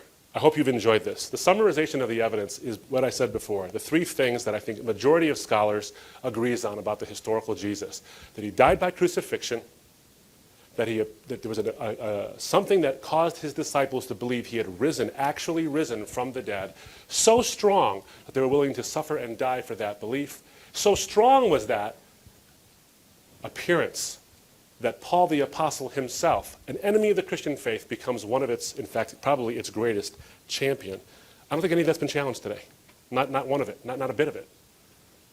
And so I think the evidence points in to the direction of the resurrection. It's the best explanation for what we have.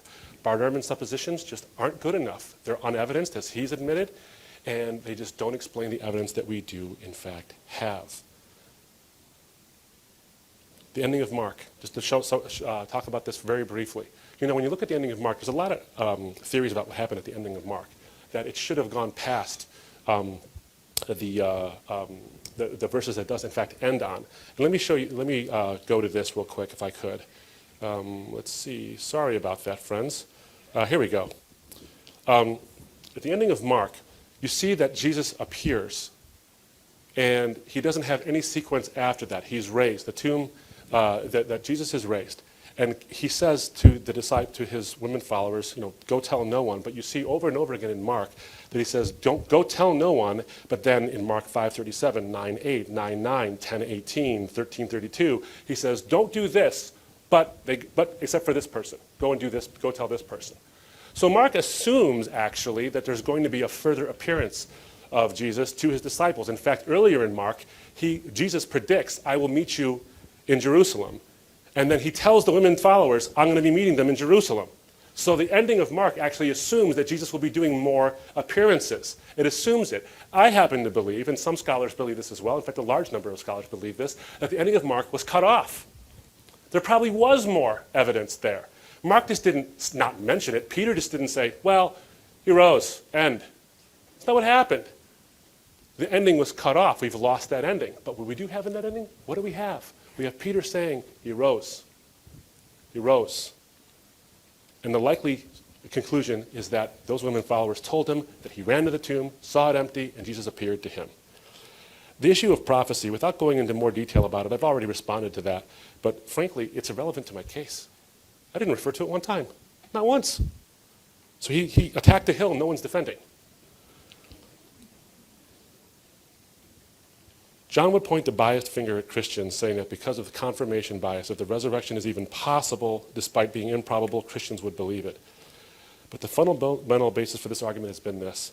If any natural explanation is possible to explain the data, we go with that one over any plausible sounding arguments for a miracle. I think that we come with a truly open mind. We could see that a miracle is one of the options. Is there evidence for that miracle? And I think I've shown you the evidence for that miracle. All of us have come to this debate with biases and desires. Some of us came hoping that I would do well, others came hoping that John would do well, others came hoping to find answers. But all of us, even if we say we just want answers, favor one outcome or the other. Let me ask you this question, friends. How different will tomorrow be for you if you came to believe on the strength of this evidence that Christ rose from the dead? It'd be a different day for you, wouldn't it? Of course, if you came to the opposite conclusion, it'd be a different day as well. But if he rose from the dead, that's important. Friends, I was someone who didn't want to believe this. And sometimes we can look for comfort more than truth. C.S. Lewis said, who was once a skeptic himself, says, if you look for truth, you will find comfort. But if you look for comfort, you will find neither comfort nor truth, only soft soap to begin with, and in the end, despair. I think there's plenty of reasons to believe this. When I came to faith in Christ, accepting historicity was going to be a problem. I resisted it for so long. But the evidence compelled me, my mind and my heart. You see, Jesus died and rose from the dead, not in some abstract, maybe funny, like academic way. Let's see what happened to some strange Jewish guy 2,000 years ago in some rotten outpost somewhere in the Roman Empire. It has theological significance, friends. It tells you and tells me something. The cross tells you and tells me something. This message isn't relevant to you. You are relevant to God. Because your moral choices matter, and the cross is the statement with an exclamation point. What you do matters. But the resurrection says that he offers you life. The case for the resurrection offers you the assurance that giving your life to Christ is not a blind leap. The evidence tells you it's not a blind leap, but an act of trusting in what God will do for you based on what he's already done. Thank you.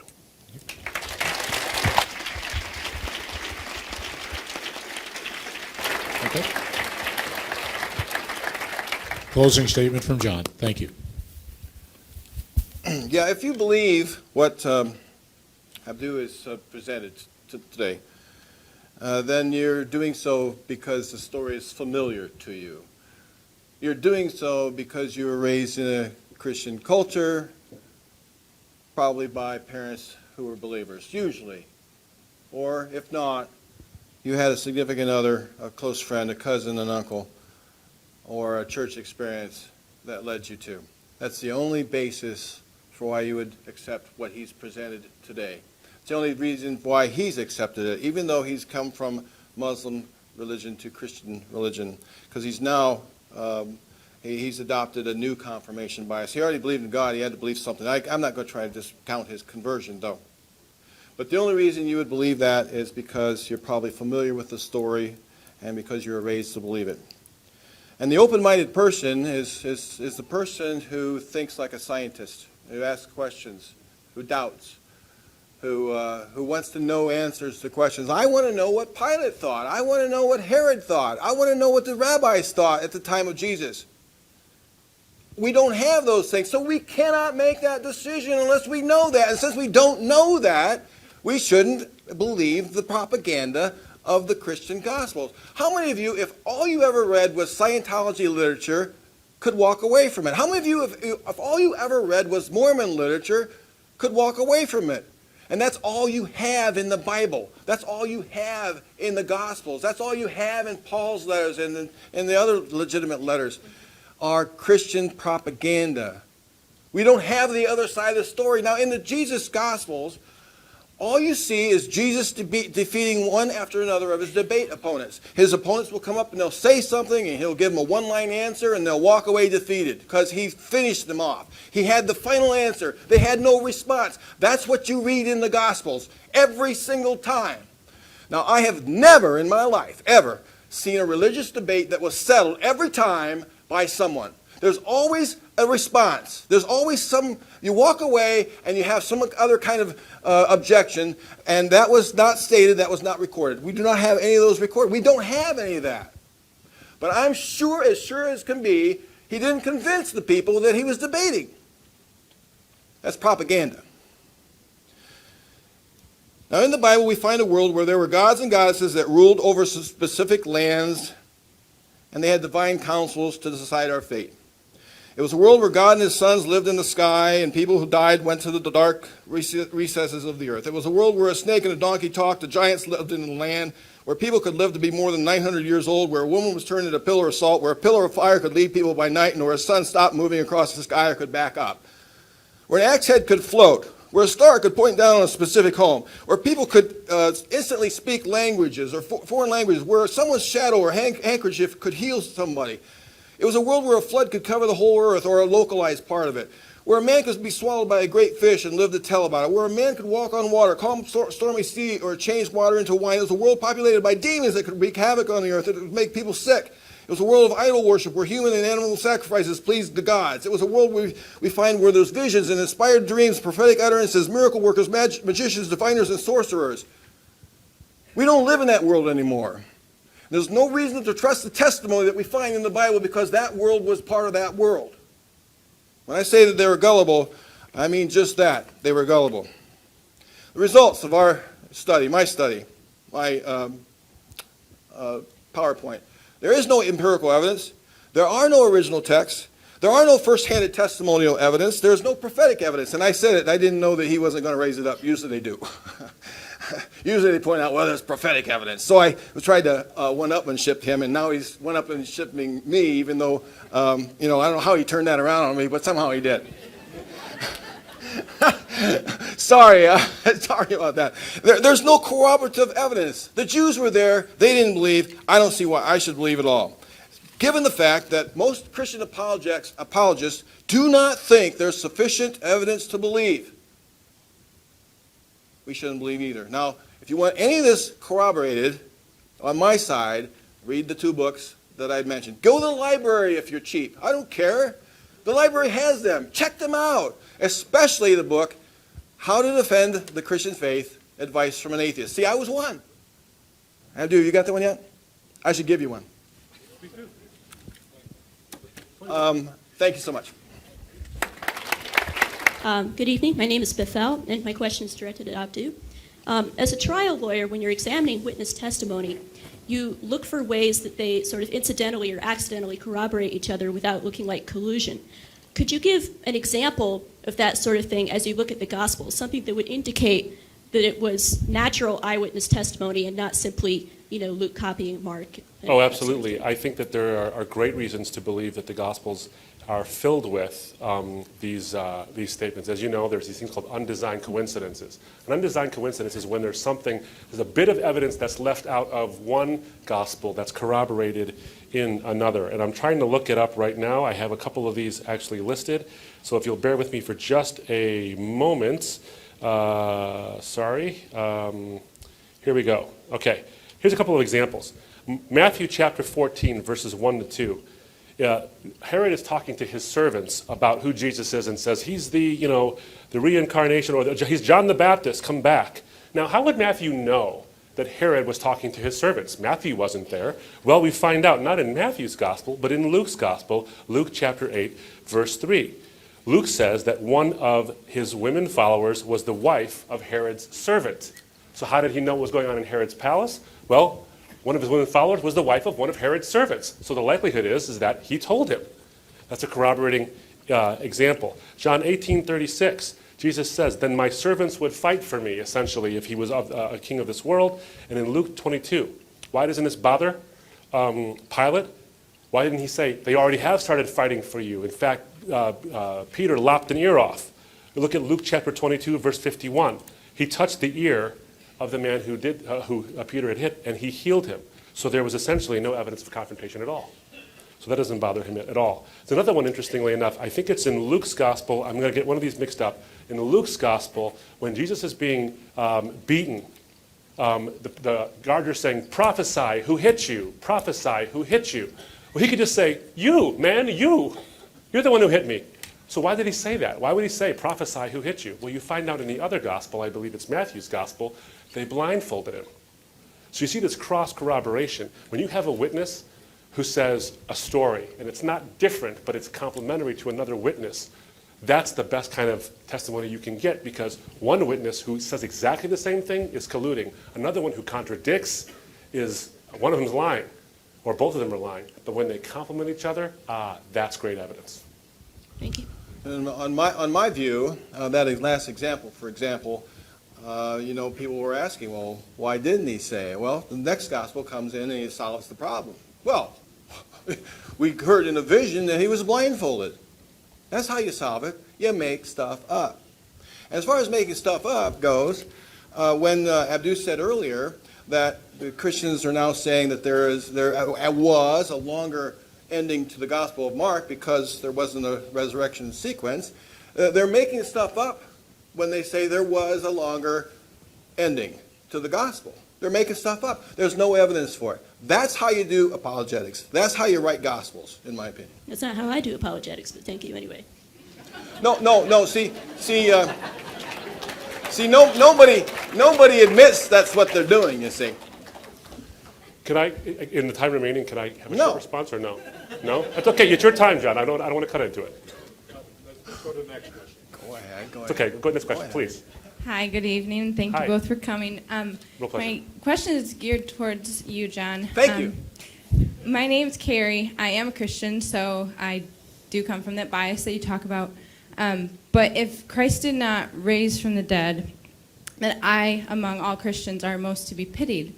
And why spend our life talking about this? But if we, are Christians, then we have a hope. But my question is, why do you spend your life doing what you do if you don't even know if you don't even believe that Christ was really a person or that he at least raised? Why do you spend your time? Why do you care? Well, because I care for people. I spent about 40 years dealing with Christianity. First as a believer, then as a Bible college student, then a master's level student, then a doctoral student, then as a minister. Then, I studied. I became a doubter and an agnostic, and then became an atheist. I mean, I've been very passionate about Christianity my whole life. And then the last, I'd say probably more than 10 years, I've decided to share what I know. And the reason why I'm deciding to share what I know is because just like Abdu and with his form of religion, you come back out. And Plato has this analogy of the cave. You're in the cave and you see the light. You go outside, and you see the day. And so then you care. And you go back into the cave to bring prisoners out with you. And that's why I want to help them. I want to help people so they don't spend 40 years doing what I've done. I've already spent my time, and another thing, I'm actually going to quit someday soon. So, then you can ask me that, why you spend all the time doing that? Well, I'm not doing it anymore. Probably the next year or so. But you do believe that this life is all there is? I do. Okay, that's just, I'm very I'm gonna get to amazed living- I'm that gonna you get spend to- your time doing this thing, because I would be in the Caribbean all the time. Well,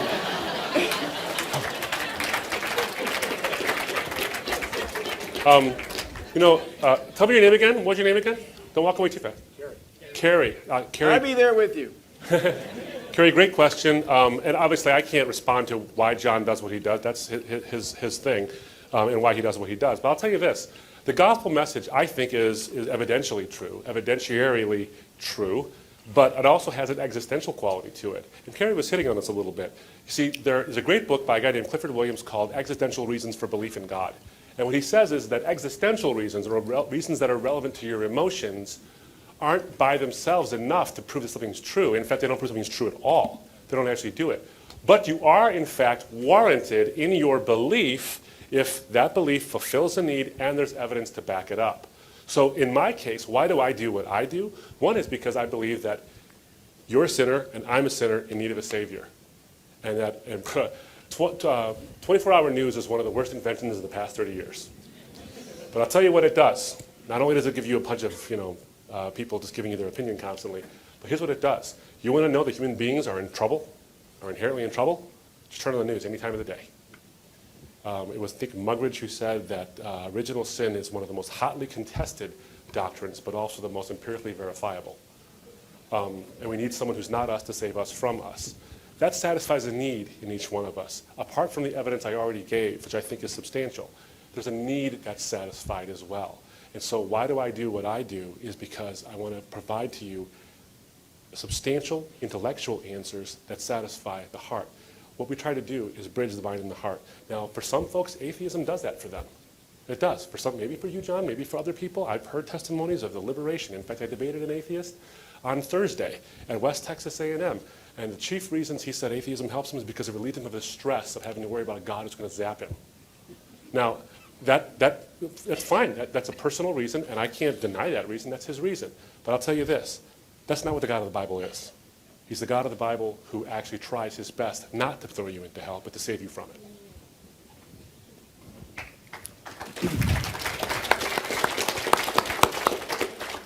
Hi, my name is Joel, and my question is for John. Thank you so much for your presentation. I'd like to get clear on why you think miracles that involve explanations are the least likely explanation in any circumstance in which they're invoked. It seems like that claim is ambiguous between two different claims. So miracle reports might be the least likely explanation because a miracle just is never a good explanation. It never satisfies certain explanatory virtues like simplicity, predictive power, unification, and so on. You might mean that. Alternatively, you might mean that a miracle report is always, it's antecedently improbable, so its prior probability is just really low. And so I guess I'd just like to get clear on which of those you mean. Do you mean that a miracle report is just never a good explanation, it never explains the data as well as another hypothesis, or just is antecedently improbable? Because I mean, those are rather different. Antecedently improbable. And I'll explain this, why.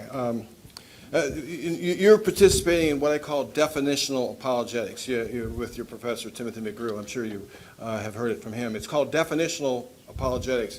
If you can get us, reasonable people, sidetracked into defining the precise moment when science is no longer non-science, or when an extraordinary claim is no longer an extraordinary claim, then we've been sidetracked. We're going to chase that rabbit down the endless rabbit hole. Here's what I want to say.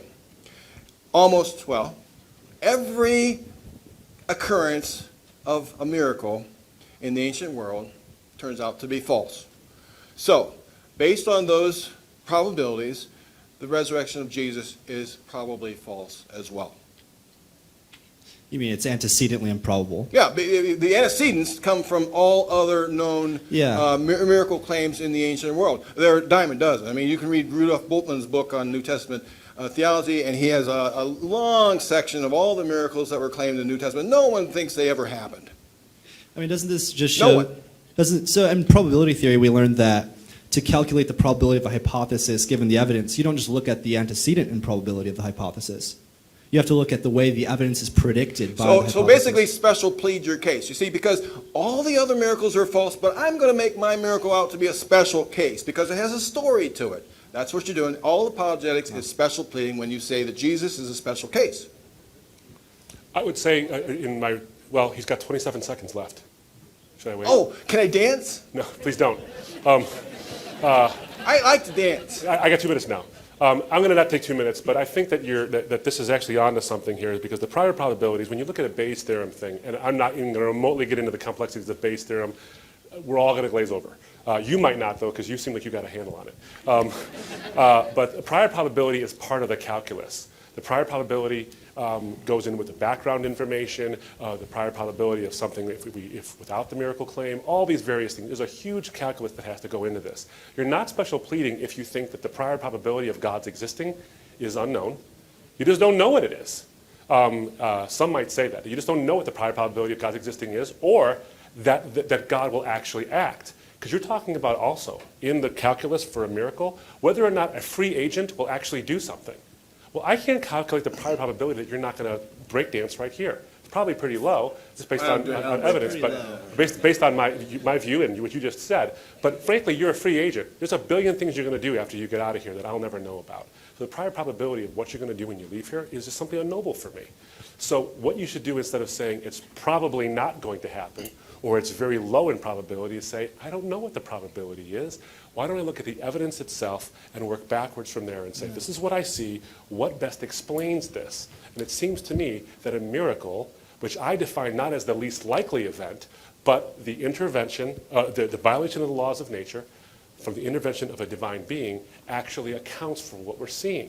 I think science is a valuable tool. I think it's the kind of thing where we have to be a science denier for this. I just think that science applies to when nature is left to itself. We understand an acknowledged order, but a miracle is when it's not. And you can't calculate the prior probability of that. You can look at the evidence and then read it back into it. Now, maybe someone who has a Bayes theorem sort of expertise can explain that better. I certainly don't have that kind of expertise to do that, except I know something about Bayes theorem enough to answer as I have. Sorry, that's a mouthful, but it's a great question. It's a great complicated question, but I think it's one worth answering. Thank you. Thank you. Wait a minute. I'm detecting a pattern here. He always gets clapped. All right, fine. Fine. It's not for you to start. Actually, I think that was for the student. That's fine. That's all right. All right. Hello, my name's John. Hi. I'm a master's student here at Western. Congrats. And a scientist, so I was inherently on your side, but never argue with a lawyer. You're just going to lose. But my question actually is for Mr. Murray. So we live in the information age today. We just got out of the atomic age, where information has been more pervasive than any other time in history. More people are literate, more people have free access to information in the last 50 years than the 50,000 years preceding it. I don't think that's a controversial statement. No. In that period, I'm going to give you 3 quick examples. Jonestown, Heaven's Gate, the Branch Davidians. Each one had a leader who claimed to be Jesus Christ or a Christ-like figure, who claimed and had followers who claimed to have seen miraculous events. And I would say, this is also uncontroversial, are probably these people are at least as educated or more educated about how the universe works than the most educated people in Jesus' time. Why is it, or what makes your story about a few plucky underdogs who just found their Messiah more probable than Marshall Applewhite, David Koresh, or Jim Jones, who all have followers who claim the exact same thing? They're still dead. They're still dead. I mean, they died and they stayed dead. Okay. Wait. Let me answer your question, though, if you don't mind. That was quite a long question. Let me answer your question. And there's quite a long line behind you as well. So I think that's a fundamental difference, is that those followers, and by the way, the Branch Davidians didn't end up well. So their Messiah expectations were dashed. The Christians actually didn't end up well in one sense, but a lot of them did. You had a flourishing of a Christian church. Where are the Koreshites right now? They're gone. They're not there. Actually, they still exist. Well, in very, very small numbers and in scattered ways. The In Christian 20 years message. after Wait, the- is it okay if I finish now? Yeah. Okay. The Christian message actually conquered the populace quite a bit, and it actually changed many, many people who were not only sort of succumbed to, like the Koresh thing, where you had the Branch Davidians and you had this FBI invasion of what happened there, and all of them died in this sort of fiery thing. You have Christians who are willing to go to their deaths based on this belief. The eyewitnesses themselves are willing to go to their deaths based on this belief. That's pretty strong testimony, if you ask me. Fundamentally different than the Branch Davidians as well. What about Jim But Jones or Applewhite? Jim Jones. Watch the documentary on Jim Jones. My Two-thirds goodness. of his followers Are you okay if I died can finish, right? Yeah. Okay, because I know you want to get at me, and I appreciate that. No, But I do you just- have a question or do you want to fight? No, my question wants to reflect reality, that which is that Okay. most of these people knew what the So outcome let me provide my answer. Is that okay? I have 40 seconds left now. When you look at the Jim Jones event, what you see is almost all of those people, you see them crying and not wanting to do it, and there's interventions, and there's all kind of reasons. Jim Jones himself couldn't even kill himself, even his own desire to do this. He had to have somebody else do it for him, and then they killed themselves. There's all kinds of differences. You're talking about categorical differences. You're talking apples and oranges in these differences. They're just completely different. By the way, one last statement on the information age thing, and then turn it over to John. We have never been more informed. We've also never been more misinformed, frankly. Tim McGrew and I were making a joke. He made a joke. He said, April 1st is the only day of the year when people double check what they read on the internet. That's good. Yeah, and true. So let me just say this. We are, as a species, quite religious. I think it's actually, in one sense, and I appreciate what you're saying. I want you to understand, I appreciate what you're saying. I really do. But when you look at the majority of people around the world, they're religious believers of some kind. Now, are they right or are they wrong? That's one thing. But they're all very informed, intelligent people, and many of them are sitting in this place. To say that only unintelligent, gullible idiots actually believe in something is to deny the reality of this room. I think they're very intelligent people, and they have adequate reasons for their faith. The question isn't, should you believe because it's scientifically untenable? The question is, does the science actually lead there? So I appreciate your question. Thank you very much. Thank you. And I think you won on all counts. Oh, thanks. Good job.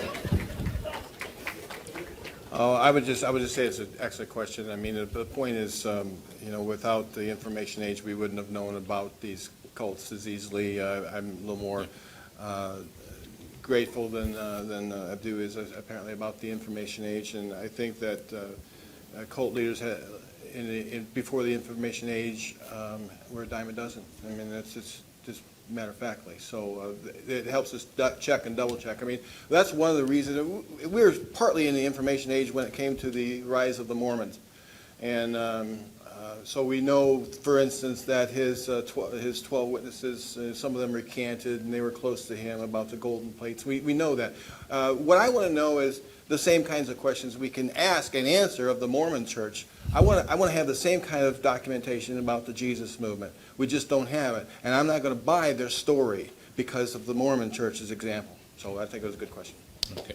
Got time for really a couple more questions at this point. Okay. Hello. Okay. This is for John. I'm Jim. Jim. If word of mouth and writings are not reliable because they're subject to gullible people, does that mean verifiable history's onset only came at the point of modern photography? Well, no. I mean, I think the first historian, the first historian I think was Herodotus, right? And he was a teller of tales. Something about things flying out of a horse's butt, I think he reported. But so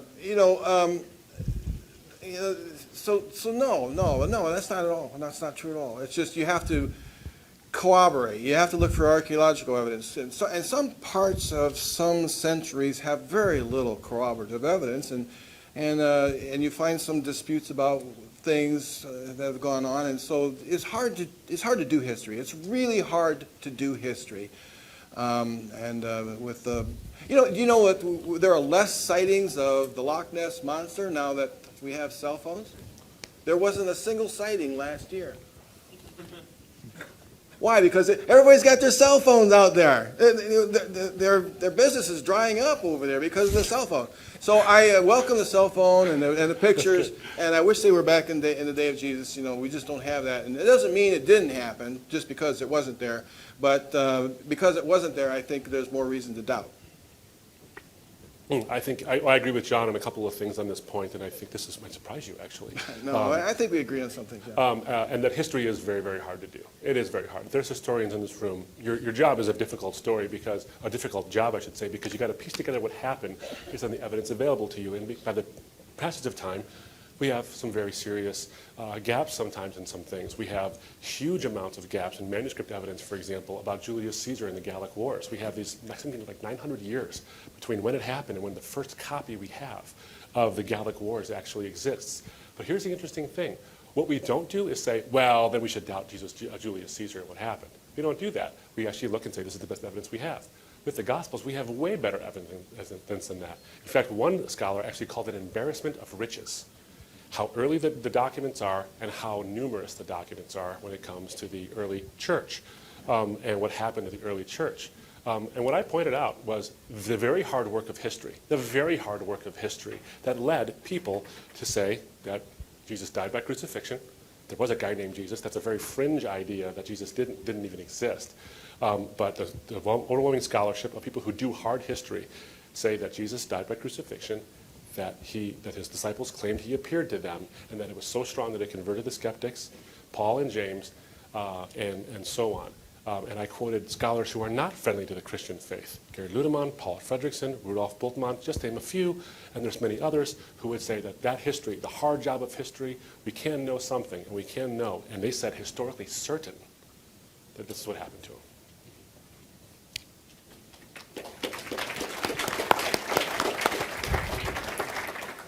Hello, I'm Jordan. My question's for Abdu. Yes.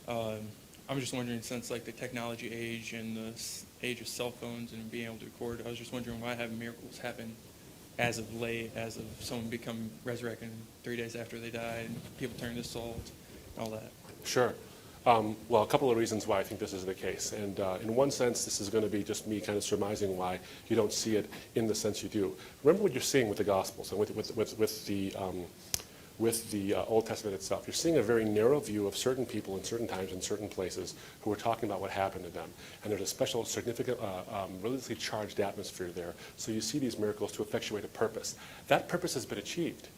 The purpose essentially was to get the Messiah to be there, to come, to die on the cross, and to rise from the dead. Purpose achieved. Now, the perpetual miracle of, I think, of creation, and the fact that we do see it, you're literally standing in the middle of a miracle. You're looking at one. Every time you look in the mirror, every time you see the wind blow, you're seeing a miracle. I think the fact that existence even has any substance to it screams out for a designer and screams out for a first cause. So I think that is an important evidence of a miracle. We're seeing it every day. But the actions have been completed in the one sense of Jesus dying for the sins of the world, and now we just propagate the miracle that already happened. We don't really need any more for that purpose. But I think this as well. I think there actually are evidences of miracles. I know John doesn't like this book, but I'm going to recommend it to you anyway. Craig Keener's book on miracles, 2-volume set. It'll break your arm to carry it, but it's a pretty thick book, and he goes into it. Whether you buy it or not is another issue, but Craig Keener talks about the survey of miracles around the world. Let me give you an example of something that was recently shared with me. I have a friend. His name is Caleb, and his wife, his name is Jody. She was diagnosed with lymphoma very recently, last year in January, I believe it was. And she had lymphoma. The blood work came back. She's got lymphoma. Lymphoma is no laughing matter. She gets tested again, I think 3 or 4 months later. And I actually have the medical report where he shared it with me that says something like, there is no cancer in her whatsoever. And by the way, what we see is oftentimes the result of radiated blood. She had no treatments, not one treatment. Now you can say, oh, they got it wrong, or they goofed it up, or whatever it is, but we need to investigate the claim. That seems like a pretty strong claim. Now, maybe there's explanations for it, maybe there's not, but I think these things do happen. We need to look into these things. And in the information age, maybe we'll find some more stuff. Craig Keener's on the prowl for these things as well. So anyway. These kind of miracles are usually taking place in southern hemisphere and South Africa in Africa and South America. Philip Jenkins has a book called The New Face of Christianity, and he talks about their attitudes towards miracles, and they're open to them. I mean, they're from tribal sorts of places. There's demon activity, and there's spiritual warfare and things like that. It's not happening so much in America because we're more technologically savvy. It's really kind of a strange kind of phenomenon, I think, that's there and not here. And the stories that are made up, I used to be a Pentecostal.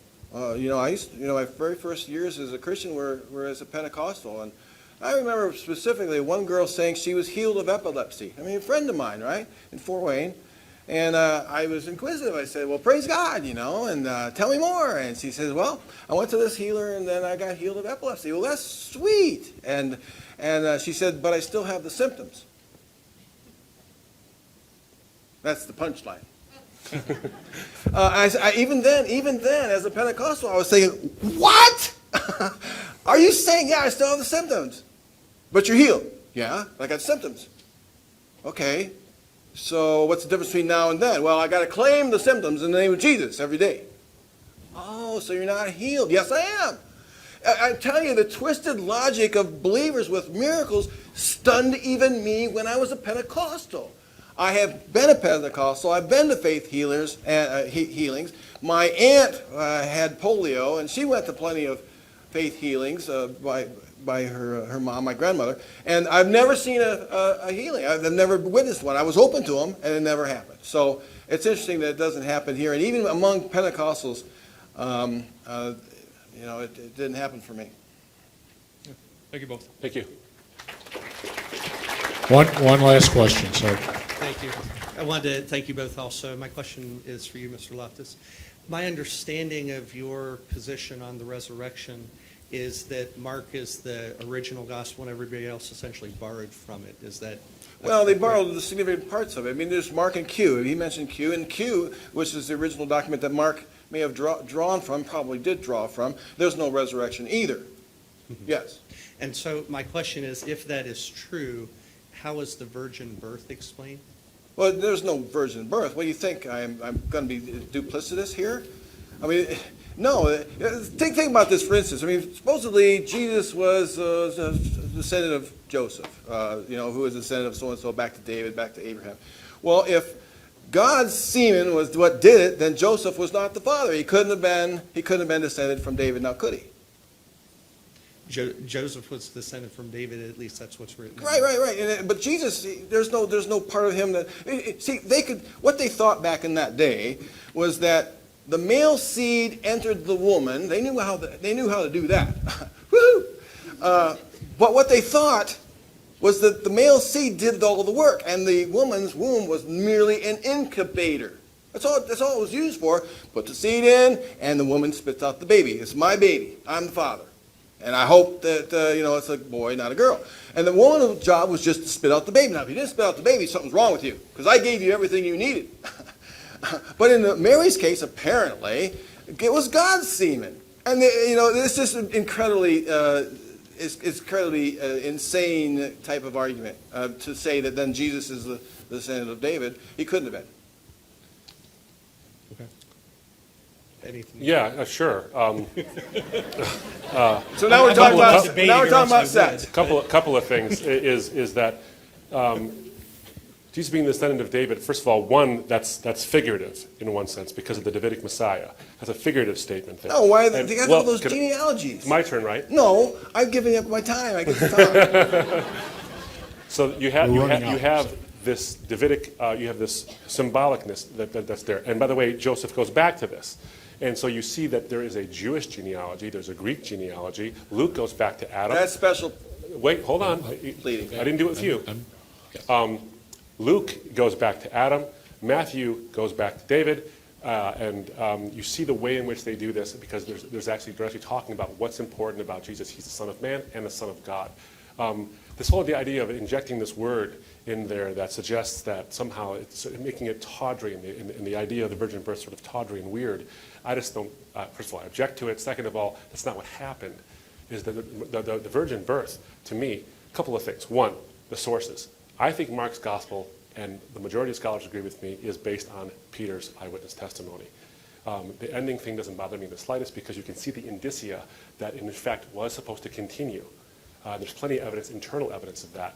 John's gospel, based on a disciple of Jesus. Luke's gospel draws from Mark, sure. Matthew draws from Mark, but they have their own independent sources as well, and I think I've demonstrated that. So there are multiple sources. But the idea of the virgin birth is simply this. If there's a God who can create the universe from nothing, creating something in the womb is cake. It's a cakewalk. I don't think any reason to doubt that if you can believe in a universe that sprang from nothing and nothing does nothing to nothing, but you believe that nothing did something and suddenly there was everything, we have competing absurdities here. It seems to me that that an uncaused cause is the one that moved this whole thing as opposed to nothing doing anything at all. But there's so many historical inaccuracies in the infancy narratives themselves that there's no reason to believe it. And Mark's gospel was the first one. He never mentioned it. So, with that, thank you very much, Abdu and John, for your presentation. Thank you for your participation, audience. Everyone?